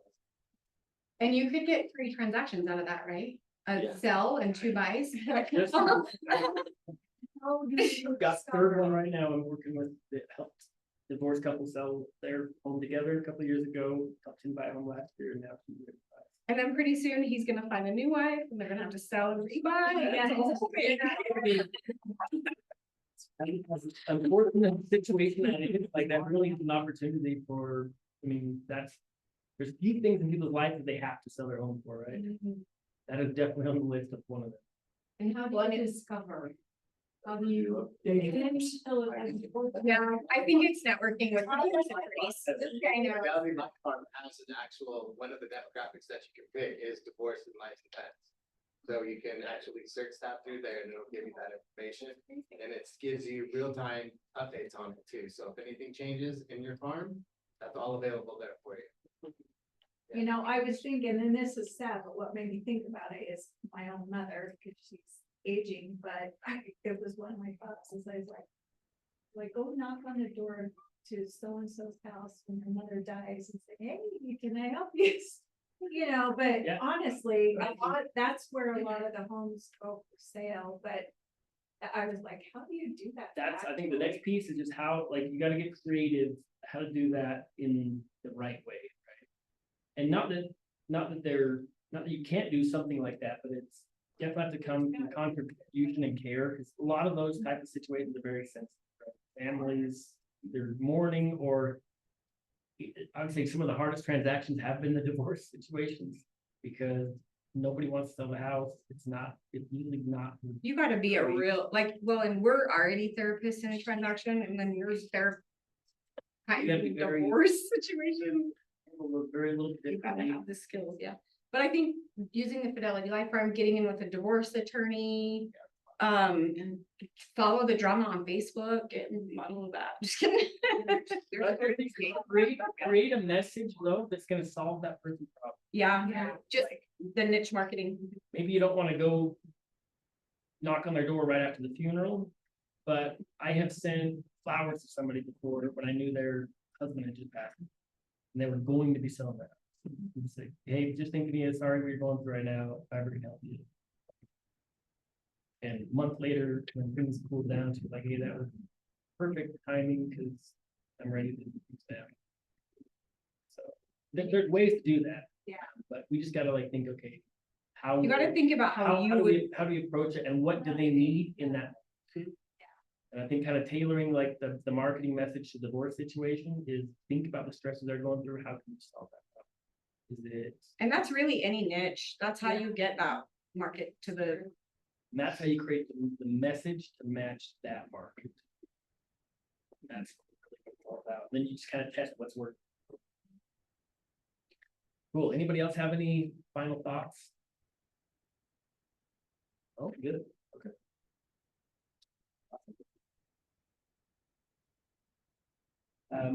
You want to take a break for a second before we start? like a little 5 minute, so restrooms are right here. And then there's some more right there. You guys will take a little leg stretch break. Really awesome.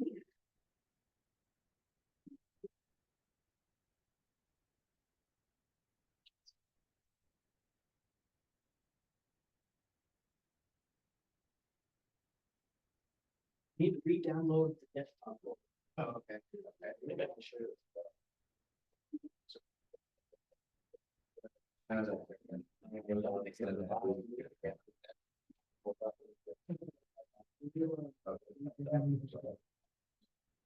Or could you send that too? I would just do the same thing, but. Yeah. Like, it wasn't even pulling up my index. Oh, okay. And finally, I was kind of working on the work. What's called, I'm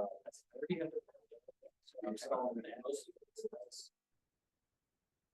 Little bit of rain, the period, that's.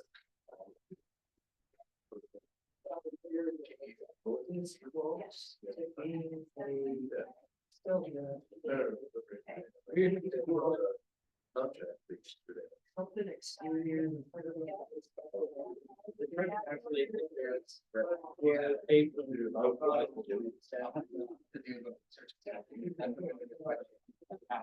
That's, yeah. I know there's like pairs, like I think around July. Maybe it's through. So it's.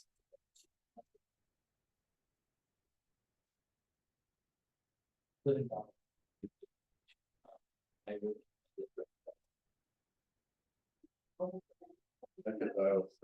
Had gel turret.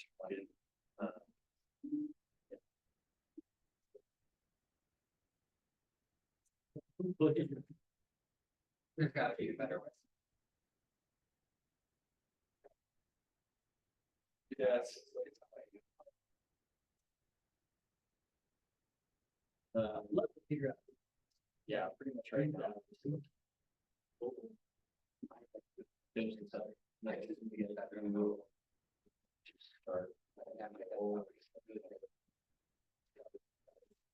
Like leave it, I would go ahead and just read down bottom one.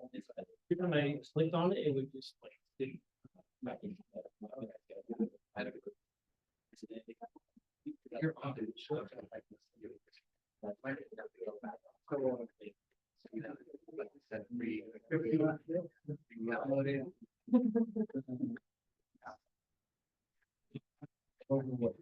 Because.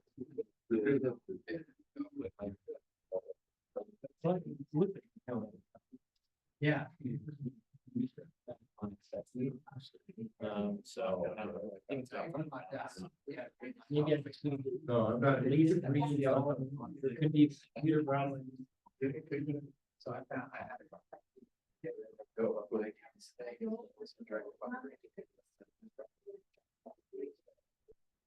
But.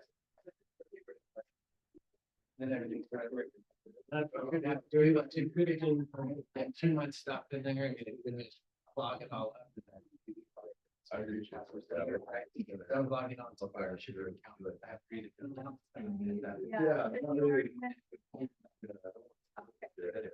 Yeah.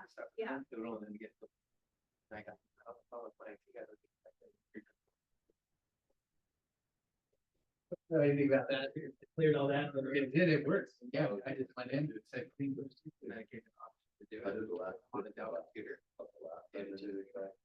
And everything works so much better. Yeah, I don't know. That was just my little IP. I was the first guy to like. Oh, I got the last. The first time. No, I did the last.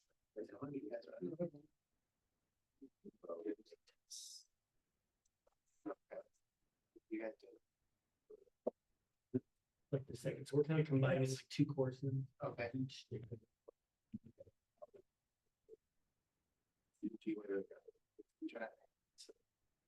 You already got it.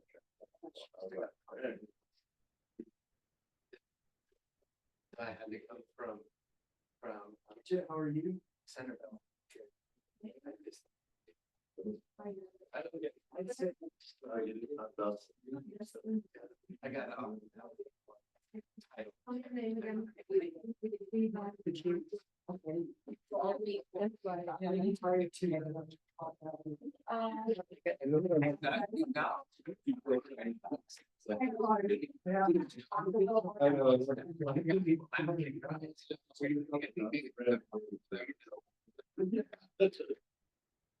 love it. So, I come up with some of the like linear.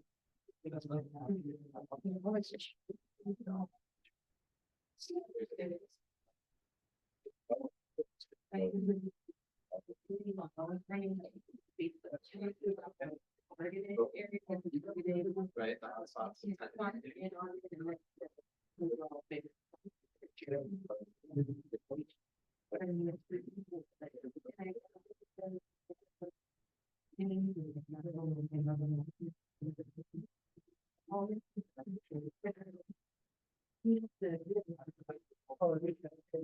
I don't think I'm helping targeted mine.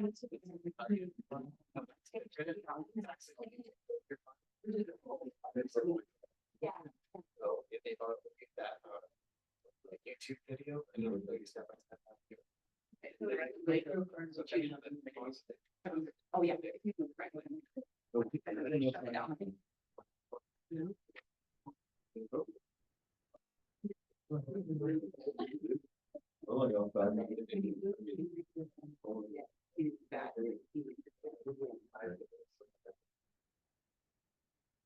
Ready to get back started?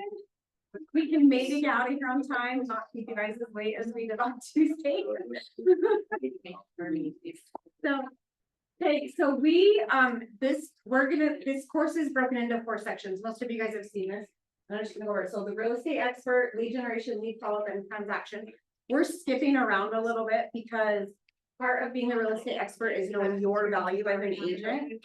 However, the guy, my favorite teacher for that class, he couldn't teach tonight. So I switched him up. So we're gonna move to lead generation. Then on Tuesday, we're gonna move back here so that, if you guys know him, Dalton Clark can teach, value proposition. He's really powerful at that class. So I wanted to keep him there. So we're gonna jump into lead generation. And then on Tuesday next week, you're gonna learn about value proposition as well as some other lead generation stuff. We hit lead generation so hard in Ignite because it's really what we're in the business of doing, honestly. So the lead generation ones are generating leads, growing your database, capturing leads with open houses, social media, and then how to capture even more leads, and then you get follow-up and transactions. So today we're gonna talk about you. You guys know what you guys are? The generator, the lead generator. Yeah. One of my favorite things, Stephen McClare, his last names, you did that with him. He said, really, you're a relationship builder. Like, we're in the business of building and strengthening relationships. And so I think sometimes people get afraid of the word lead generation. So just shift it in our mind and call it relationship builder. We're going to talk about the lead generation model. You guys are at Keller Williams. We have models and systems for everything. We're going to talk about your sphere of influence. You guys all know what that is? Maybe not. Okay. We're going to talk about how to expand your SOI, which is an acronym for sphere of influence, how to build it bigger. What are some lead generation best practices and success systems?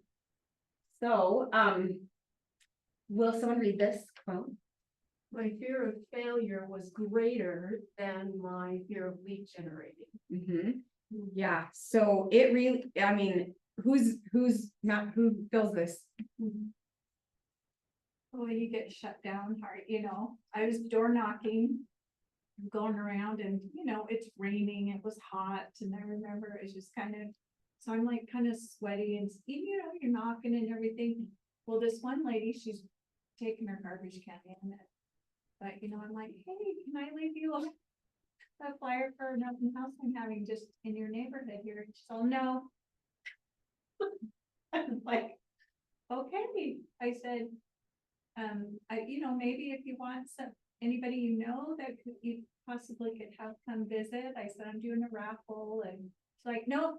If I have anybody, I'm gonna have them buy this lot behind me or whatever, but it was so funny, cause she was just, okay, it's not personal, just keep on moving. Yeah, but you had to go knock on the next door, right? Oh, yeah, Cause you don't wanna fail at real estate. right. So your fear of failure is greater than your fear of lead generating. Who feels the opposite of this?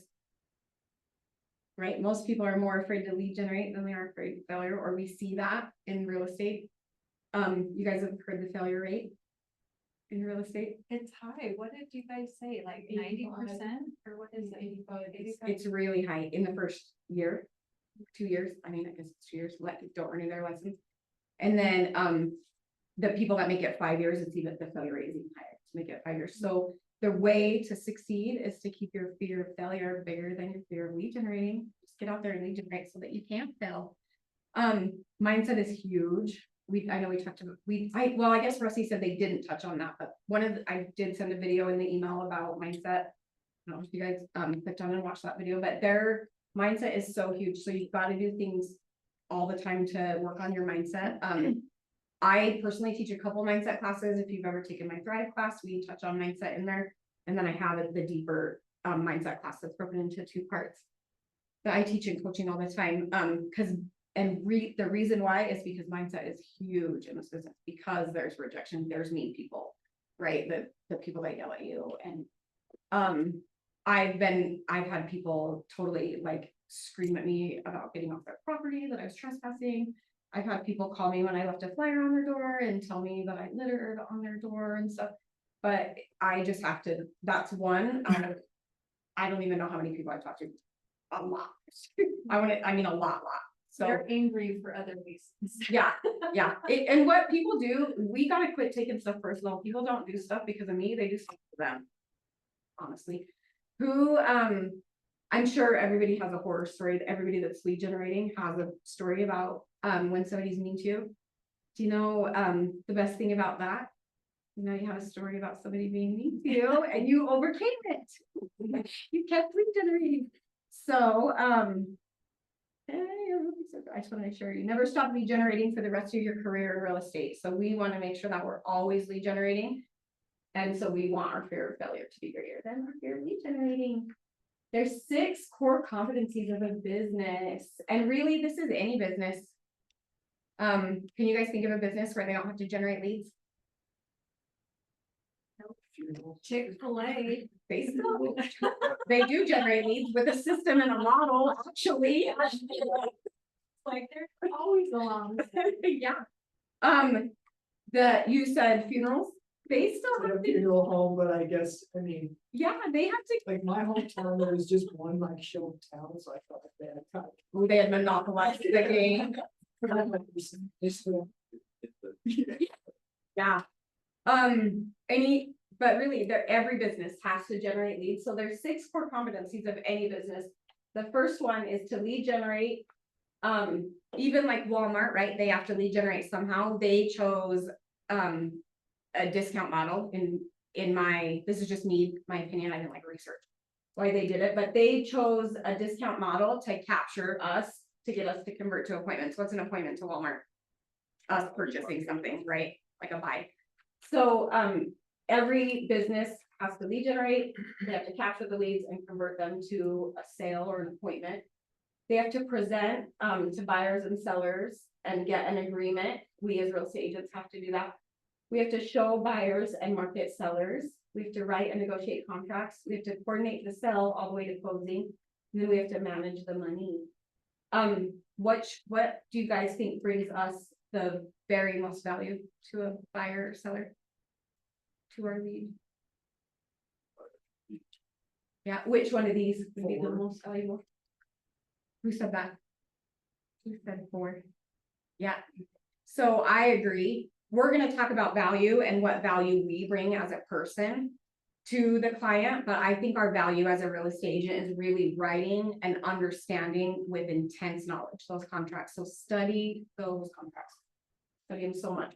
I think that's really what makes us valuable as real estate agents, and then what makes us valuable as an individual agent is what Dalton's gonna talk about. Okay, there's these are actually Gary Keller's fears and myths about lead generating when he was in sales. Did you guys know he started selling real estate? That's how the company was started. He was an agent just like that. So these were his fears. Does anybody have the same fears? Who's not raising their hand? We all have these same fears, people. Does anybody not have one of these fears? I do, and I'm sure Michelle does. I'm sure Angie does.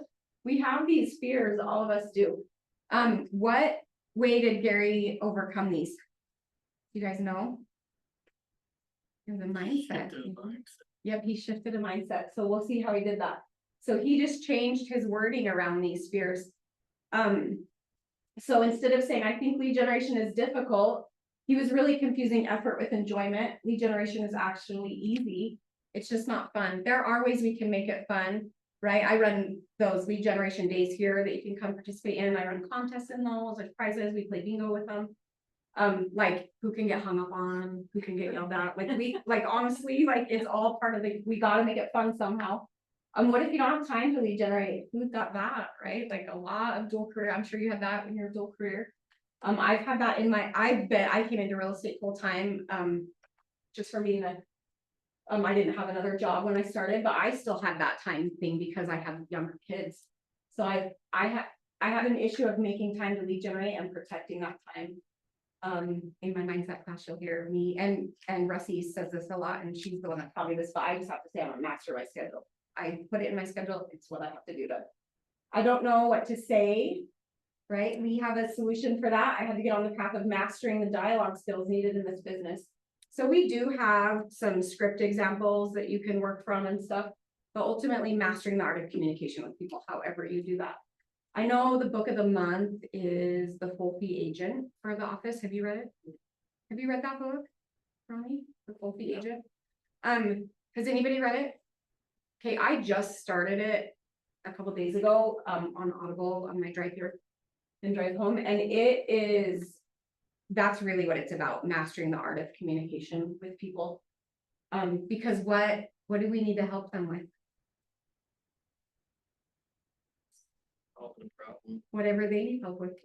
We don't know until we ask them, right? Like so we just have to master that. Who's afraid of making mistakes? Everyone. So I'll just tell you that well, he's gonna say I found that lead generation is nothing more than a set of tasks and skills that are well documented, and we talked about the tracking of those earlier. And I'll just tell you mistakes happen, and there's very few you can't clean up, but you can prevent your mistakes from happening by asking me, Sean, whoever questions about contracts or lead generating. That too. The time one though, did I already say this? I'm a master by schedule. Yeah. I know I wanted to say that. Okay, lead generation is the #1 key to being successful in real estate. It honestly doesn't matter how good you are at selling houses. I have told many stories about how I had a horrible transaction with an agent that does way more business than I do. And they make way more money than I do because they lead generate. So it's really, really not about how great you are at selling houses. If nobody knows you sell real estate, can you sell real estate, right? People have to know you're in real estate. If they don't feel connected to you in a way that I'm trying to read this. If they do not feel connected to you in a way that has them reach out to you when they're ready to sell, why are you in real estate? So really, you've already got a way to lead generate. What are those ways? Just reaching out to people you already know, right? Your SOI. Conversations. So like you have your SOI and then they all have their SOI and they all have their SOI, and so we can build our SOI that way. And what that shows. Okay, we're gonna talk about your income opportunity. So if you have 250 contacts in your phone, who has more than that? Do you guys know how to see how many contacts you have in your phone? So just open up your contacts thing and scroll all the way to the bottom. And this is a page in your workbook, and so if you don't have your workbook, we're gonna kind of, well, we're not gonna kind of, we're gonna make this, and see what your income potential could be. So who wants to share the amount of contacts in their phone with me? 330. I can because I don't have that many.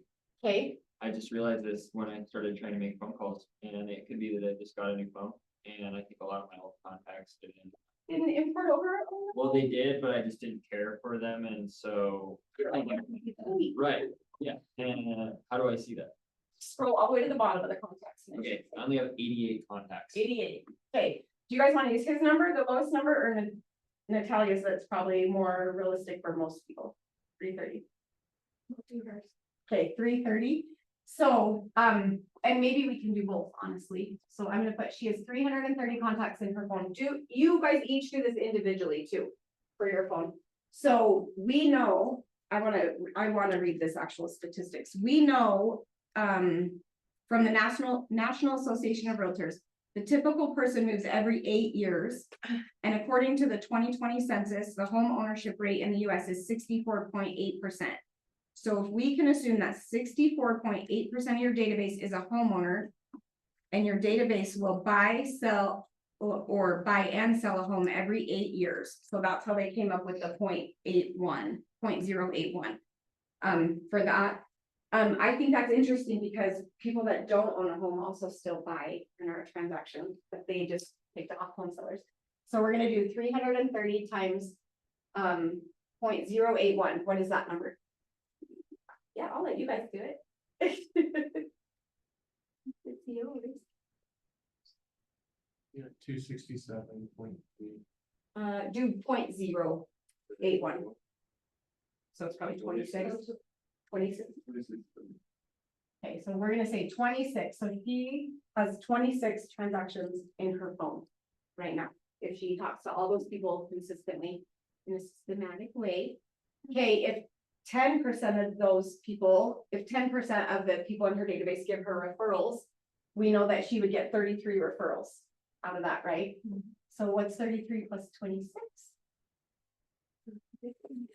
59. So she could do 59 transactions out of her contacts in her phone. Does that feel doable? It feels like no, right? It feels like it's a little crazy. The way it's doable is to follow the model and lead generate, lead generate in a systematic way with the systems and models, using things like the 36 touch that you're gonna learn about in another class. Our average commission is way more than $5,000. Our average commission in this office is $12,000 per transaction. So for well, let's have you guys times it by 12,000. How much money is that per year? 708. $708,000. What if not all these people close? What if 25% of them close? So divide that by 4. What would that be? 177,000. So even if she doesn't do the best job at following up with these people, but she's staying in consistent contact with them, that's her income. Really, this is her potential, right? But this is more like, it feels more realistic. So I like to pull that down because I don't want it to feel so high in the sky high that you don't do it.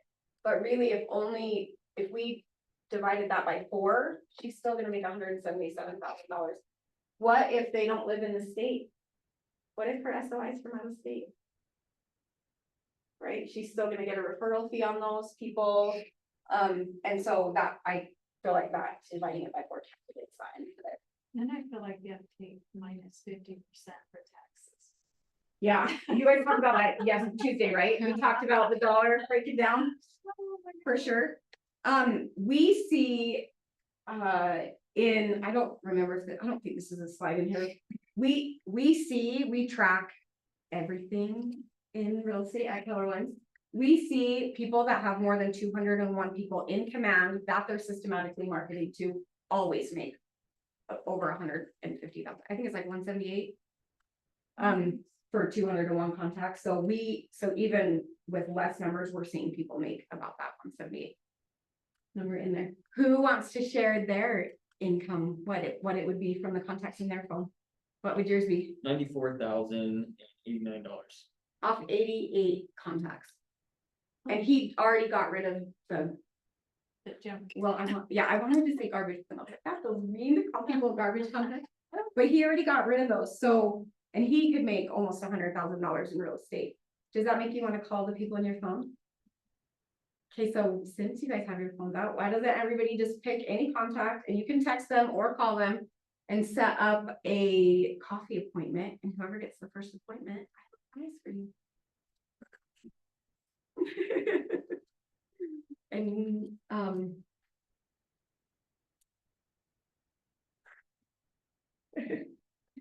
it can be a coffee, a walk, lunch, whatever. You don't drink coffee, you can go to Fizz. Just with anyone? You gotta talk about real estate at the appointment though. So someone you're willing to talk real estate with.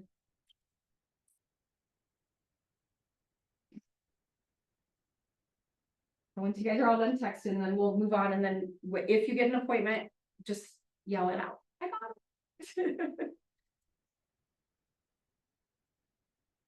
Realize I have way too many contacts in my phone for a job. If you are using command too, really, we should do who you have in command versus in your phone. But then you should also look at the difference and say, why aren't these people in command? Because I know that I don't put everyone in my phone in my command because I'm not going to call them about real estate. Pharmacy. Right. There's certain contacts that that's Right, which is why I feel like dividing it in 4 is like pretty cool.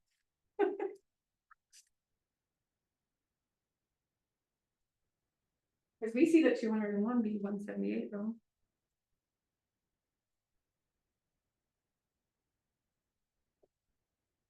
Okay, is everybody almost done texting?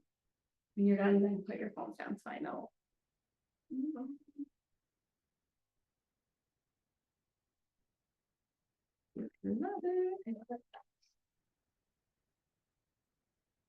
Nobody braved a phone call. Cause no one was calling me. Because you guys are all followers, huh? In the easy way out. Well, the one thing that I noticed with my contacts is that I only have 88. Of that 88, I would say that 50 of them are under 22 years old. So how do I talk to those people about real estate? Because how many people under the age of 25 are looking to purchase a home right now? Not very many. Okay, super crazy. I'm literally like weirdly obsessed with generational Right. demographics right now. It's because I where did I just go? Mega Camp in Austin. I met Jason Dorsey. Have you guys ever heard of him? He wrote he has a company called CGI. This is not but this is gonna be good. Him and his wife have a company called CGI, I think, which is, I don't know what it stands for, but it's basically generational research. He literally talks about this. So I just read his book Zeconomy, but he has a bunch of generational books and it literally talks about that. How to define the message that matches that market. Yeah. Too. Because why do you think people aren't buying I think that right in now, that age range? well, I think that right now, people in our age range are getting used to renting because it's more affordable than buying right now. But so Well, so they believe it's more affordable than buying. right, it doesn't have to be, because I'm 20. I'm Mhm. not very old. So all my contacts are young people. And I think that right now people they go to school and they rent while they're at school. And then maybe they get used to renting. Like I know a lot of people that after they came out of school, because they're kind of used to the demographic of renting while they're in school and that payment around this range. When they get out of school, even after they have kids, I can get, you know, my 1-2 bedroom home for rent for, I don't know, 20 something $100, depending on where you are. Versus a payment on a $475,000 home right now, you know, is greater than that. And so, I just think that it has to do with affordability at the moment.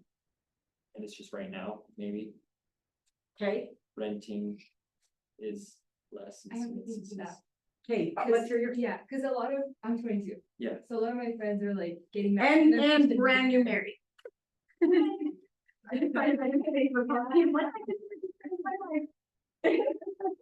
Yeah, so a lot of my friends are getting married too, and what some of them are doing is like finding houses that are like, you can rent out the basement. Yep. And then that's how they can afford it because it's like ends up being the same as rent. An investment property. So just from like a Jason Dorsey standpoint, just because I'm super involved in like, I'm just like, it's weird how obsessed I am about the generational stuff right now. So what happened to their parents? The people that are 22, What do you mean? like I'm old enough to be, I have a 25-year-old kid. Yeah. My oldest is 25. So I have kids. So when I was 19, I bought my first house. Yeah. It was really hard, right? It was a struggle. You did too, yeah. I did 20 years old. Our second home, actually an investment property at that time, I was 21. Yeah, But the houses back then were.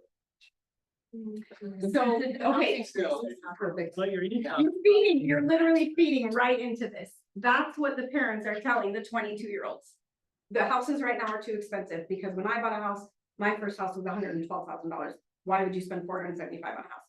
So we've got to retrain that because their parents are telling them it's too expensive to buy because when I bought, it was only $100,000, right? Or, The wages are more. It's, well, and if you come to Marcus's market update class, Marcus is one of the owners of our office here.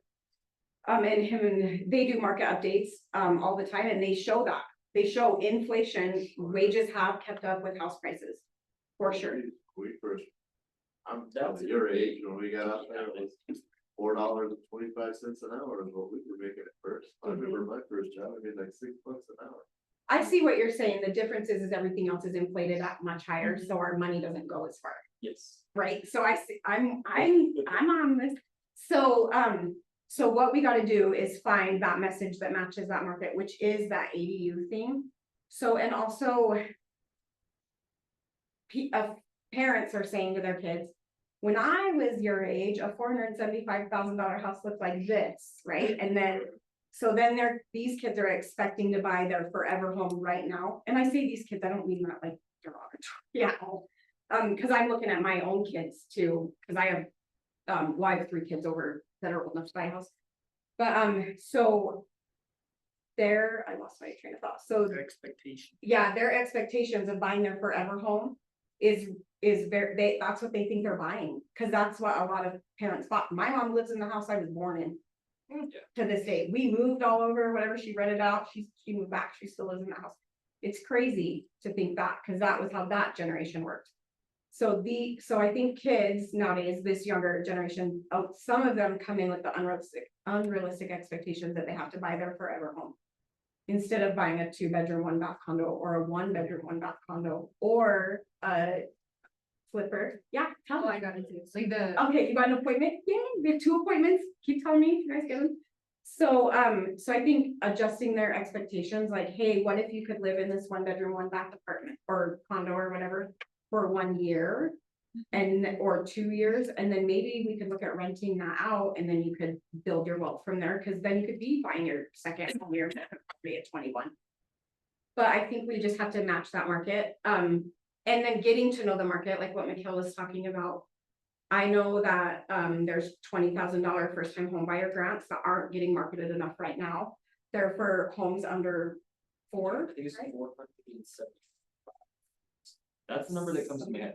It's something, the 4s, but brand new construction, Nielsen Homes has them right here. They have those homes that match that home buyer grant program that I just think people are not being educated on, that those are out there. I can grab that Nelson Homes pack, I think I brought it back with me from today. Yeah, they, and then they're selling homes with accessory dwelling units that are renting out for $2,200 a month, and then their house payment is actually less than they're renting out their accessory dwelling unit for. It's crazy. So there's different ways to market to that, to get them to do that. Just chime in a little bit. idea. Do it, I want it. I think that. A little bit of a tricky group, because if you're wanting someone who's gonna buy a house tomorrow. That's gonna be a little bit harder to work with, right? But if you don't forget that group and think of them as home buyers who are gonna need to be finding a place in the next couple of years. First, you gotta kind of challenge their perspective right now, maybe reframe that. And start staying in touch with them. I think you can start building. Some kind of campaign or Well, and then if you can marketing give a plan, success plan. story too, like somebody that did it.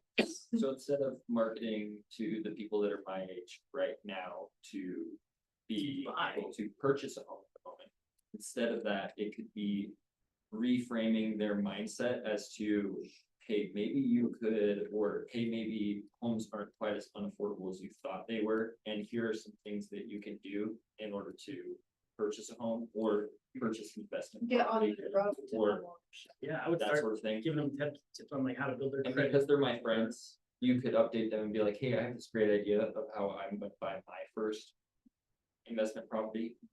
And if you want to know about it, here's information, develop them that way. You start planting that seed. If you think about it as now, like you're planting the seeds, and if you stay in contact with them, almost guaranteed, you stay in contact with them for the next 2 years, continually adding value. You're gonna have all these people who, once they get married, they're gonna be like, you've been helping them for the last 2 years. Nobody else. Well, and if you help to re-educate them onto that path, then, I mean, it's a given that they're gonna trust you already and just automatically come to you, and you'll already have the perfect little clients because you've been molding them for 2 years to prepare for the adventure. And then the other thing I wanna say too is like you could market to like your parents' friends about why you're a better realtor because you're younger. Cause you're up to date with the newest technology, you're not set in your ways, right? Like all of those things. So you could also just create a new, like, why should this group of people work with you? Like, why should your niche work with you? You can start, cause I just know Caleb, from meeting him, but his work ethic is so strong. And I think that shows across all of from your mountain biking, like from your coaching, like all of that stuff. So the parents are seeing that too. So they're gonna see that and trust you as a real estate agent. Does that help? Does that help? Okay. I love it. So we have Melissa and Natalia that got an appointment. Did anybody else? Okay, when's your appointment, Melissa? It's Saturday, between 4 and 5. I do dinner more than just coffee. I love it. I love it. What about you, Peter? I haven't like set a date, but she was like, yeah, let's do it, cause we were coworkers, so we like talk all the time, but we haven't like actually talked in person. Okay, I love it. Yeah. How are you gonna bring real estate up at your dinner? She's in my SOI, but she has bought and sold multiple homes, had one up in Bear Lake and, but just chatting, because I've known her for years, but just kind of ask her about, hey, What's new? what's new with your Bear Lake? And yeah, and she has heard through, my daughter-in-law, that's actually that I got my license, so. Hopefully. I love it. I love it. Well, how are you gonna bring up real estate? So like I always like when I see friends, you know, I'm like, what are you doing? Where are you working? And then they're like, tell me, and then they ask back. I feel like it's super, like every time I see anyone new, I'm like, oh, like how you been? What are you doing for work? Because they're all like graduating. Yep. Yeah. Hey, I have these 2 books, for them. So Melissa will get the first choice. Do you already own one of these? I don't. Okay, and then, so Melissa will get the first choice because her appointment was first, and then Natalia with the second. But before I give them to them, I want to explain what they are. And then I'm gonna pass them around for you guys to look at. So This is volume 1, this is volume 2. There are some similarities. You can buy these from the office. I don't know if they have volume 2 in the office yet, but you can buy these. I think for $25. Do you have one of these? Do you have both? Volume 1 and 2? I don't think so. So, you don't get, oh, I'm gonna pass around, but I just, so, it's kind of similar, so most of these are also found on KW Connect, which is in command, if you just click on connect, and then you can look up one pagers. Most of these are gonna be in there for free also. So what it is, it's a book of systems and models that different agents all throughout Keller Williams have created to either, most of them are to work their SOI or fill their database or some different things. So this is an example in volume 2 is to build your personal brand. So he's got this is a 2-page model. So he's got a whole thing about how he's doing that, what's his culture, what's his service standards, what's his brand story, how he's building an economy proof database. It's a girl, actually, Carolyn. And then here's like an Instagram, grow your followers to grow your business from Haley Hunt, who follows her on Instagram. She is a Keller Williams agent that had no SOI, had a brand new baby, and built her business through Instagram and COVID. And she's a huge top producer at Keller Williams, but she talks about how she grew it through Instagram. So there's all different ways, tons of these to grow your business. Dictating your words. So I'm gonna pass these around for everybody to look, and then at the end, Melissa will pick which one she wants. And let's have you look at this one. Did I give you volume 1 or 2? Oh, they're both. Oh, then if you both want volume 2, I will get volume 1 from my office too. Those are for you guys. Plus, you might get a sell out of it. It's so funny that people will do anything for like a gold star, but they won't do anything for a transaction. Well, I thought I heard, what made me think to reach out to her specifically was, I thought I heard something somewhere and I can't remember where, but something big's going on in Bear Lake. Is there big? The Parade of Homes, I told you that today. The Bear Lake Parade of Homes is happening right now. It's connected that, oh, she had a home up there, but then I thought. They call it the Top of Utah Parade of Homes, but yeah. Cause I thought that would be a good way to segue into, because she had a home up there. Mhm. Yeah, that's fun. Okay, so we know you guys just learned you have a database in your phone. Where else do you have a database?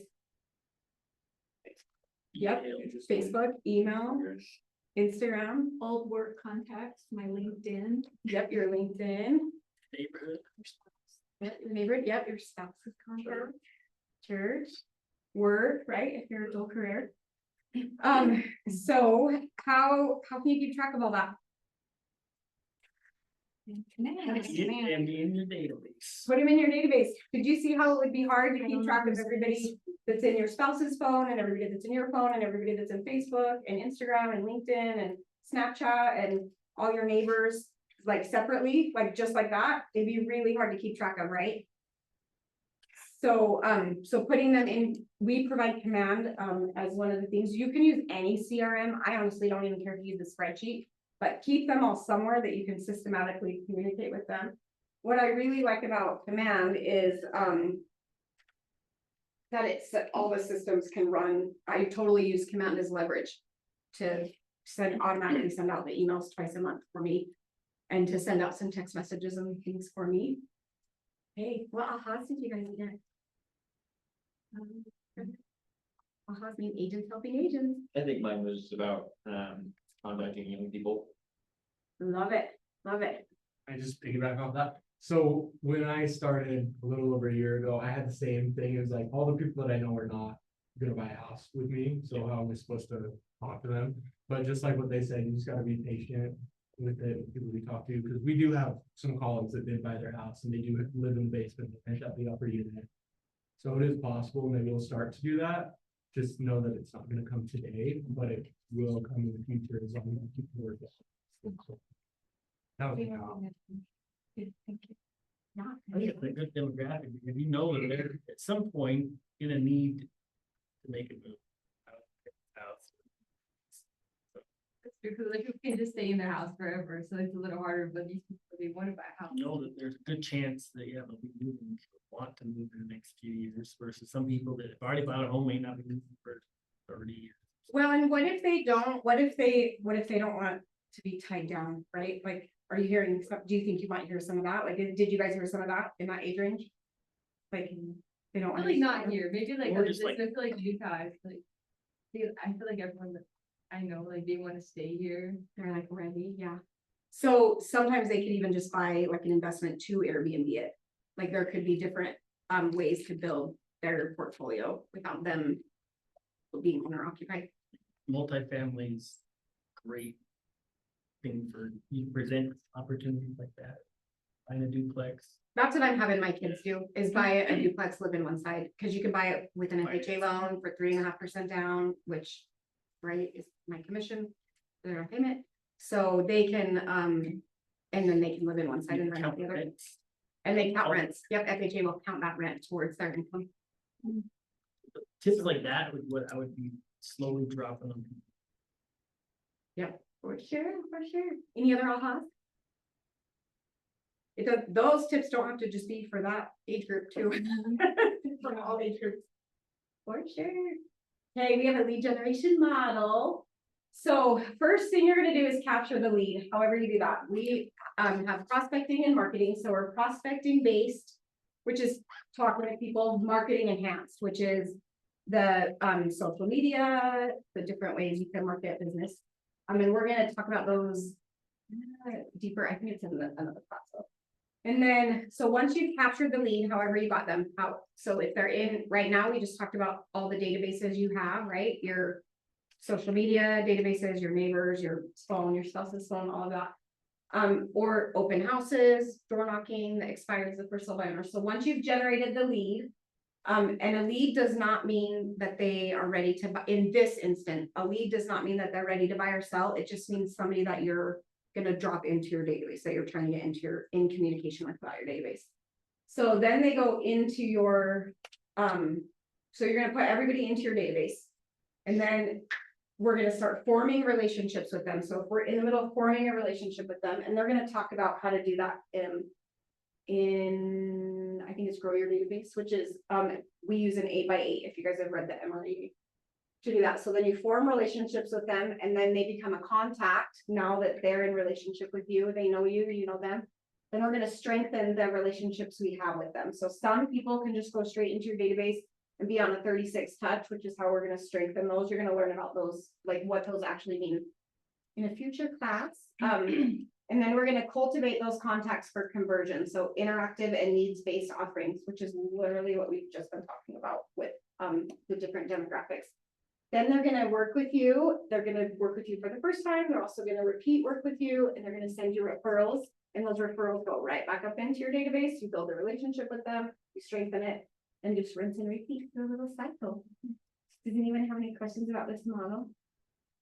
Yeah. How, like, do you feel like you get a lot of referral from people that actually haven't done a transaction with you? You're still getting valuable referral and word of mouth business from them, even though they just know you as a person, not necessarily have worked with you. Yep. As an agent. What's your thoughts on that? Yeah, I think there's obviously gonna be a certain amount of people that are gonna need to buy or sell directly. Right. But we're missing out a huge piece of our business that are our HY or SOI if we're only looking for people who are looking at transaction now and not asking them. Who do Right. you know? So, and then this model that we did showed that more people are gonna refer us business. I'm not sure if that's true. I just feel like right now that's literally all I have to work with are people that I've never done a transaction with, but it's that first circle. And I'm like, oh, I hope you really liked me like you said you did. I had what I like to think is a great one, because I ended up getting a lead from an open house I did. And they couldn't buy the home because they didn't win the offer right on this particular one. So then they waited for a while. Well, then they came back. I've been helping them with their transaction, and it's actually some parents that live in San Diego that are buying a home for their children. And just by the customer service that I've been giving them, these parents are like, we love working with you, that you have given us the best experience. This has been so hard for us since we're out of state, like we, you know, I'll FaceTime them and I'm just giving them constant updates. But from that, they're like, okay, so his wife takes care of her father, who's 100, can you believe that? He's 100. But he called me just the other day and said, hey, you know, we work as soon as he passes on, we're gonna sell our home and we're gonna use you and we want to come to Utah.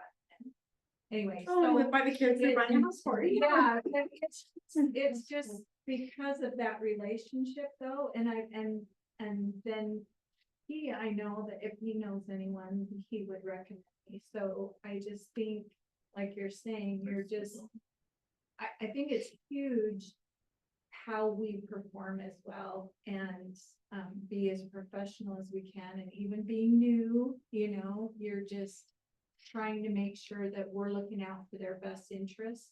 Because I didn't just rush and, yes, you need to buy this house and try and sell them.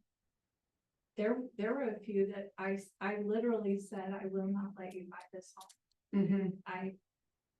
You know, and so he trusts me because of that. Yeah, because you were real. You weren't about the transaction, right? You were real about the relationship and what was best for them. I love it. Okay, so ways we can lead generate, we've kind of, and it's gonna feel like we're just talking about this constantly through Ignite, because we are, 'cause it's your job. So, we can we're gonna prospect and market to, their lead generation activities that can deliver leads into your business. So there's prospecting versus marketing. So prospecting is, time intensive, it's proactive, there's immediate results. There's also the cons of prospecting, right? Rejection, like all of that.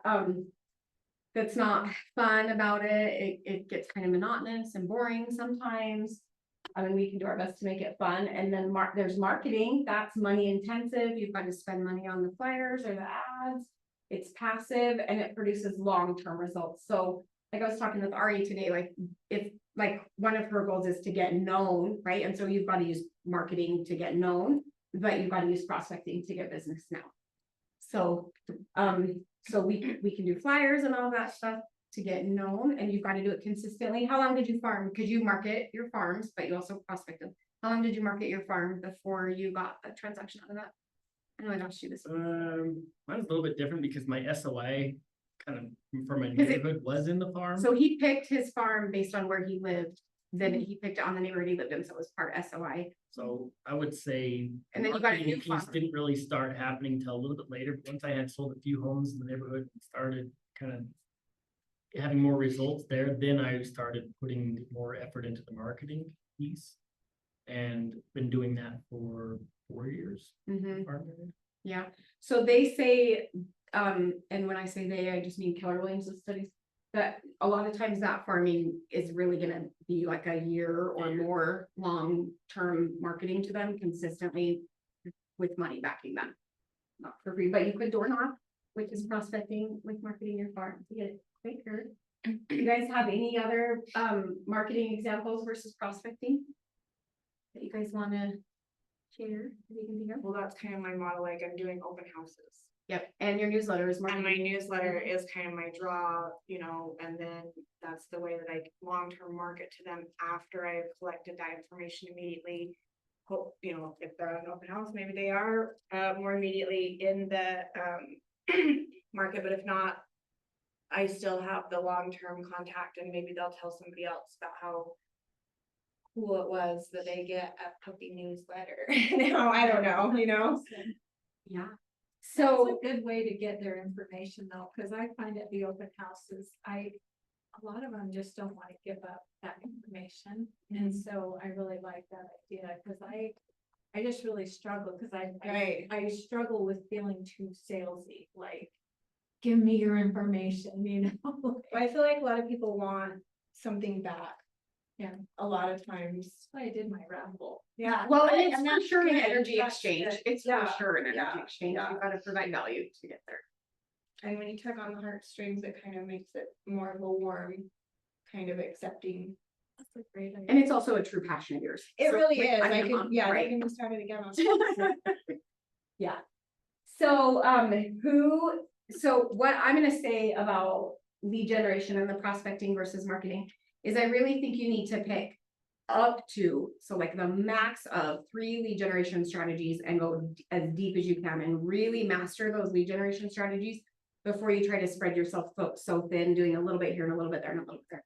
So I always say pick your SOI has got to be one, and then the lead generation strategies are going to be how are you going to get stuff from your SOI, and then the other ones are how are you going to fill your SOI or how are you going to fill your database. So like you guys are doing open houses, you're doing personal owners expireds, you're doing your farm. So just be thinking, because as the next classes start to come, we're going to dive deep into lead generation specifics.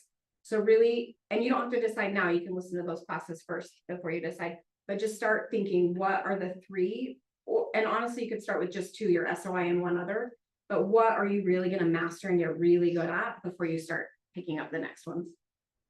Then you can get really good at your lead generation strategy. Okay, relationship management, we said that in the beginning. So the database is a container that holds the information of your leads and contacts. But a smart database is a data bank. It's going to allow you to have planned and meaningful communication with your database. So on Tuesday, you guys learned what you need, what parts of a contact you need to create the smart database. You guys remember what they are? Yeah. Well, he's already. Name, address, phone number, and email. Yep, the name, address, phone, and email. So in your command, have you guys ever seen the health score on a contact? If you have that, so I have that, go ahead. Oh, no, I said I've seen that. Oh, yep. So the name is worth 20%, the address is worth 20%, the phone number is 20%, and the email is 20%. And the other stuff, the social media, the birthday, all of that is worth there's 5 things worth 4% each to make up the final 20%, but that's because those are the most important contact pieces. You need to be able to have planned and meaningful communication with your database. Okay, leads are the people that have earned the right to have at least a one-way conversation with. So that means like, if you're gonna have like an open house and you've had a conversation with them, you've kind of said something to them that they haven't really given you a ton back, right? That would be a lead. They would turn into a contact when you've had that 2-way conversation that really established the value-based relationship. So if it depends on, at an open house, I'm just like, it depends on who you talk to and how the conversation went, where they're gonna fall into your database. Did they leave the open house or whatever it is, right? The networking event or whatever, feeling like they're your friend, or did they leave and you're gonna have to follow up with them and build that friendship? And neither one is right or wrong. It's just what strategy are we gonna use to market to them? I always like to think of that contact piece of they've given you permission to follow up. Yep. Yeah. So, have you guys ever been in a relationship that wasn't attended to, cared for, and cultivated? How did that feel?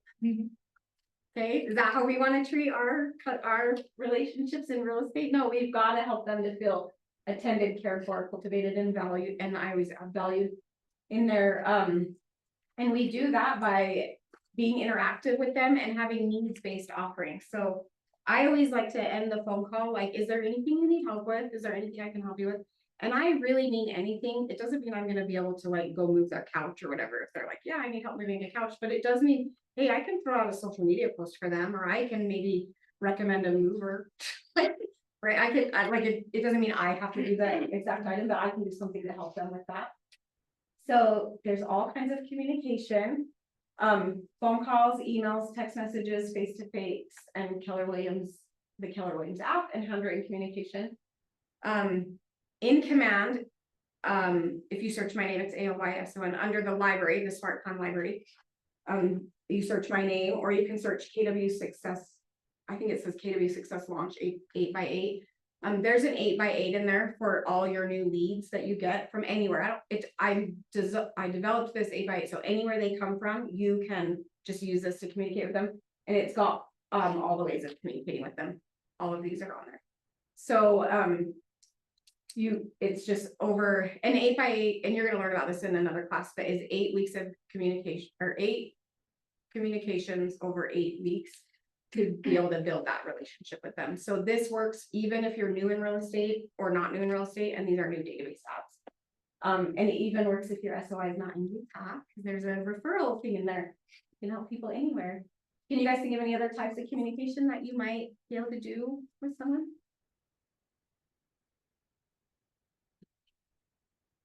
Come on now. Social media. Yep. Social media, yep, so you can, and that is in there too, in that feed, right, so you can communicate with them through social media. Any others? Anybody can think of? I can't think of any more, but I'm asking for actual help here. If there is any more. Right, right. Throw a rock at their window. Yeah, oh yeah, I carry your pigeon, that'd be funny. So, the client referral loop, so this is kind of what we were talking about, your database is gonna generate leads, but it's gonna be in the form of new, repeat, or referral business. It may also be all free. But that's how it's gonna generate leads. Is everyone in your database gonna work with you or refer you? No?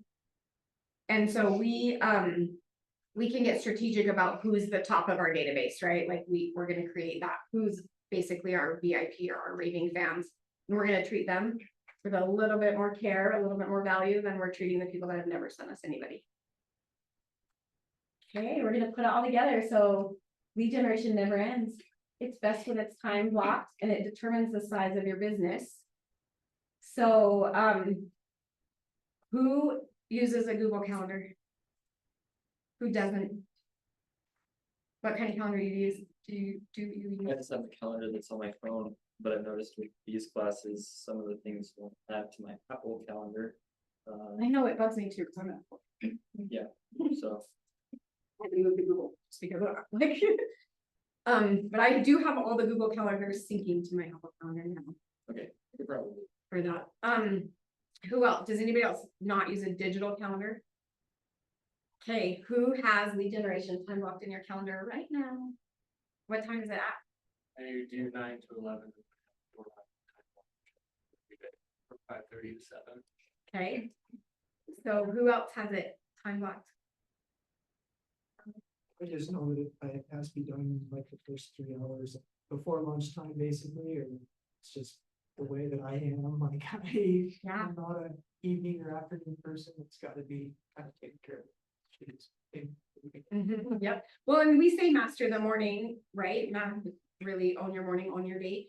And that's because in real estate, a lot of times things will fall apart in the afternoon and you've got to put out fires, you've got to handle other stuff. So if you get it done first thing in the morning, if you don't, you're gonna run out of time to do it. Anyone else have it time blocked? Okay, will you guys all figure out a time to put it in your calendar before Tuesday? And that will be one of the accountability things in there. So we'll ask you what size you're putting it, what time you're putting it in there. Any ahas from all that?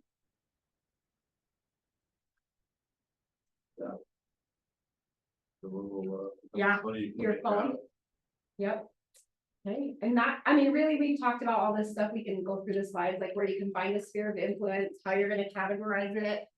And tag it. These are some ways that you can do that. How you're gonna categorize them and get to them. And then this is just, it'll help you actually do it right now. And then change the way you look at things and the way you look at things change the whole lot.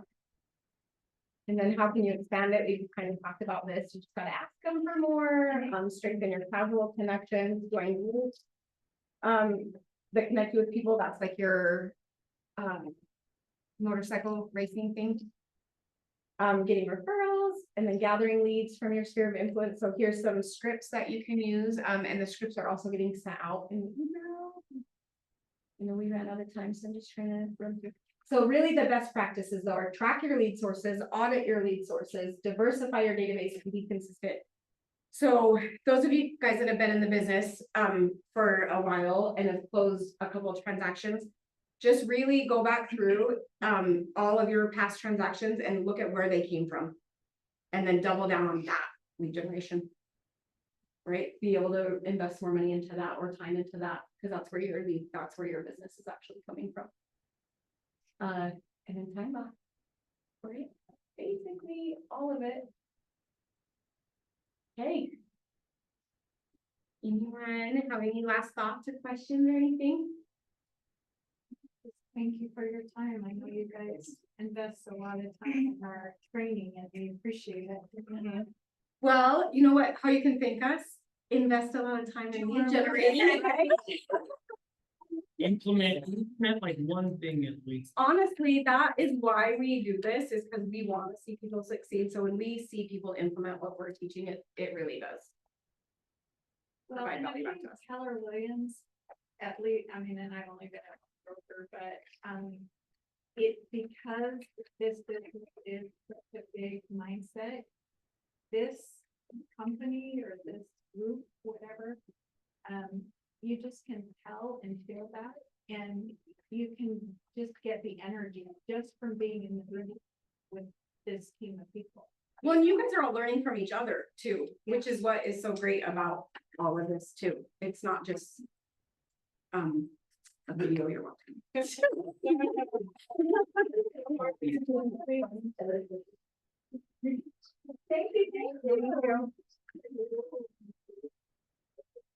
for coming. We're gonna see you guys on Tuesday. You're gonna learn about how to define your particular value. I won't be here on Tuesday or next week. So someone else will be for a night. We have other stuff to do. Thank you, Bill. Hey, thanks. So you're gonna do or not tomorrow? I'm gonna try to get some flyers and, just so I wanna get so I've been doing a lot of open houses in that north part of the neighborhood. So I think I'm gonna just bump down into like Ottawa proper and do that, or not that area, but to invite them to the open houses. And you can print those there on this report. Yeah, I've got two right now, two properties that No, I'm working for. So I have the gal who's getting married on Saturday, and then I'm gonna make sure to follow up with her and congratulate her for the marriage, and then, I wanna start, making sure I'm on top of, sending her information. What is the next, what is the next piece of paper that I need? Because I'm in the code of ethics, like, oh, God, if you're gonna help you run up, fill out, and I get that, and because I'm gonna go and I'll print it out and I'll look at it and I'll review it with you if I feel like I'm not understanding it or if I need help. Because I've been thinking about, how to get that part managed right off the bat. Yeah, I'm pretty good with stuff like that, though. I've been dealing with people in crazy touchy animal situations for years. And yeah, it's super delicate work sometimes. So, beyond that, like, once you have a buyer agency, we're giving my thoughts for you. Thank you on that. Yeah, I can start, like, is there to kind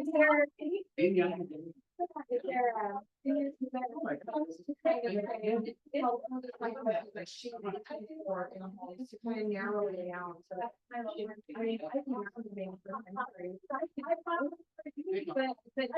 but yeah, I would want to know, I find out what she just out here, like, tell me about what you're looking for. Okay, so sit down. Yeah, and just let her tell you, and then I always say.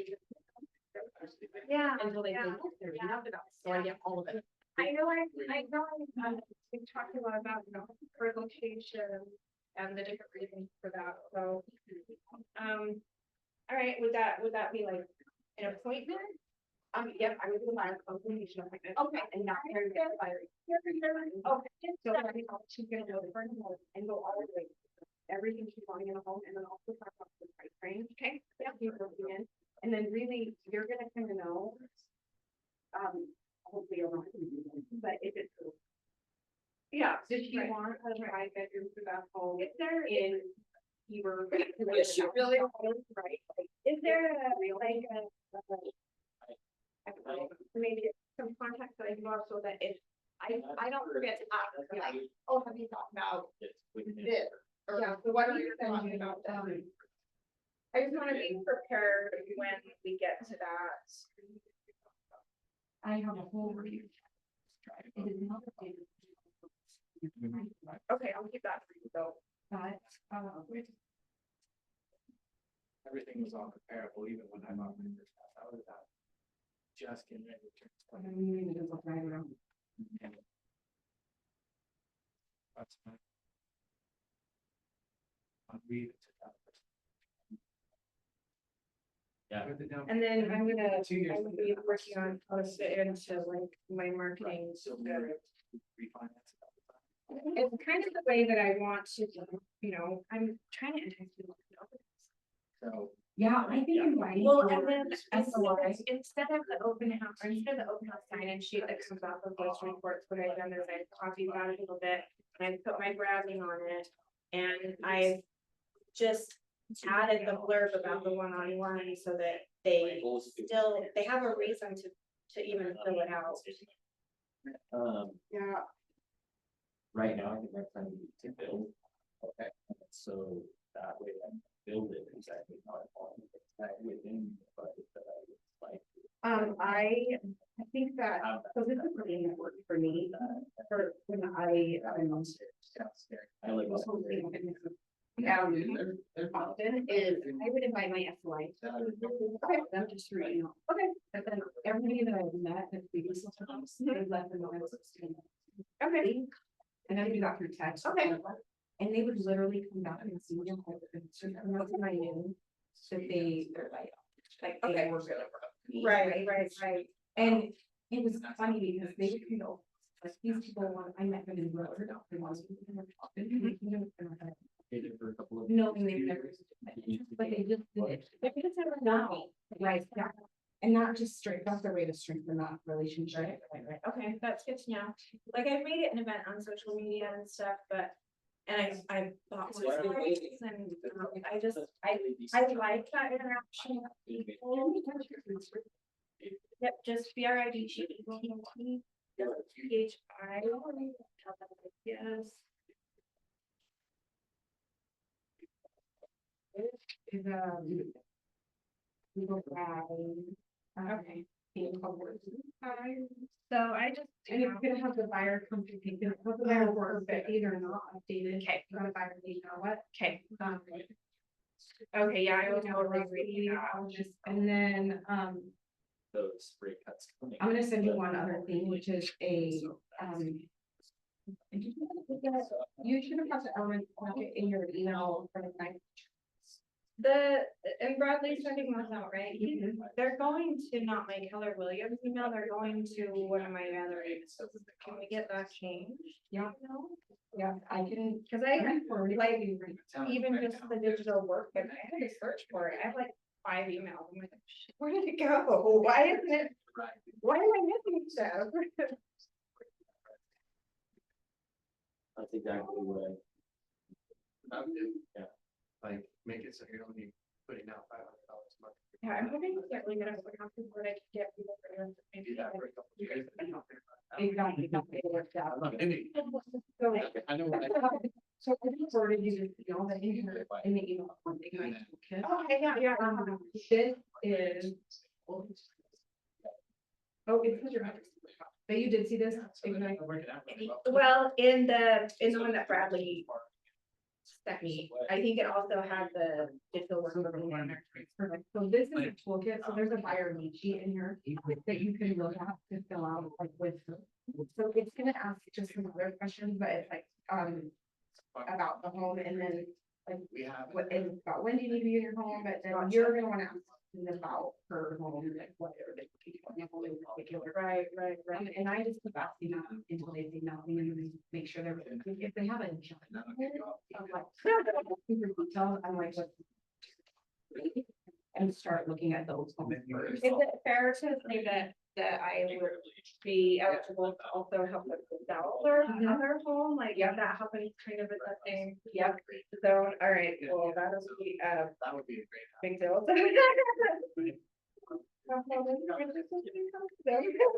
Awesome, thanks, Allison, I really appreciate your call. And reach out to me. I will.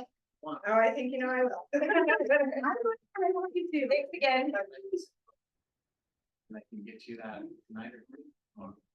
So, Then I can go over it with you and show you how it works. right, and I realize you've got a benefit from that in some, so. I do not. Okay, Well, I get nothing else. he's, Well, how I benefit is. If you- To earn their first, yeah. I would like to get a listing, I would love that. Basically handle your escrow. Right. And I can go more into what we do on that. We don't understand how that works, but basically we clear the title and then we give a clean title to transfer. Right, and then we give them title insurance, which ensures and guarantees the transaction. Do all of the stuff that needs to be done. Yeah, so title. Not how it, but as far as the app goes, I have nothing else. Like, it's nothing, but it's just one of the tools that we use, that we've created. Help real estate agents like yourself, make your job easier. But I mean, it'll accentuate what you do. It really makes a big difference on how you do things. I mean, where do you live right now? Here? Bountiful. Bountiful, so if you haven't, and you live in your neighborhood in Bountiful, you've been there for probably as long as you've been alive. You want to target that neighborhood? Yeah, you can just put your address in.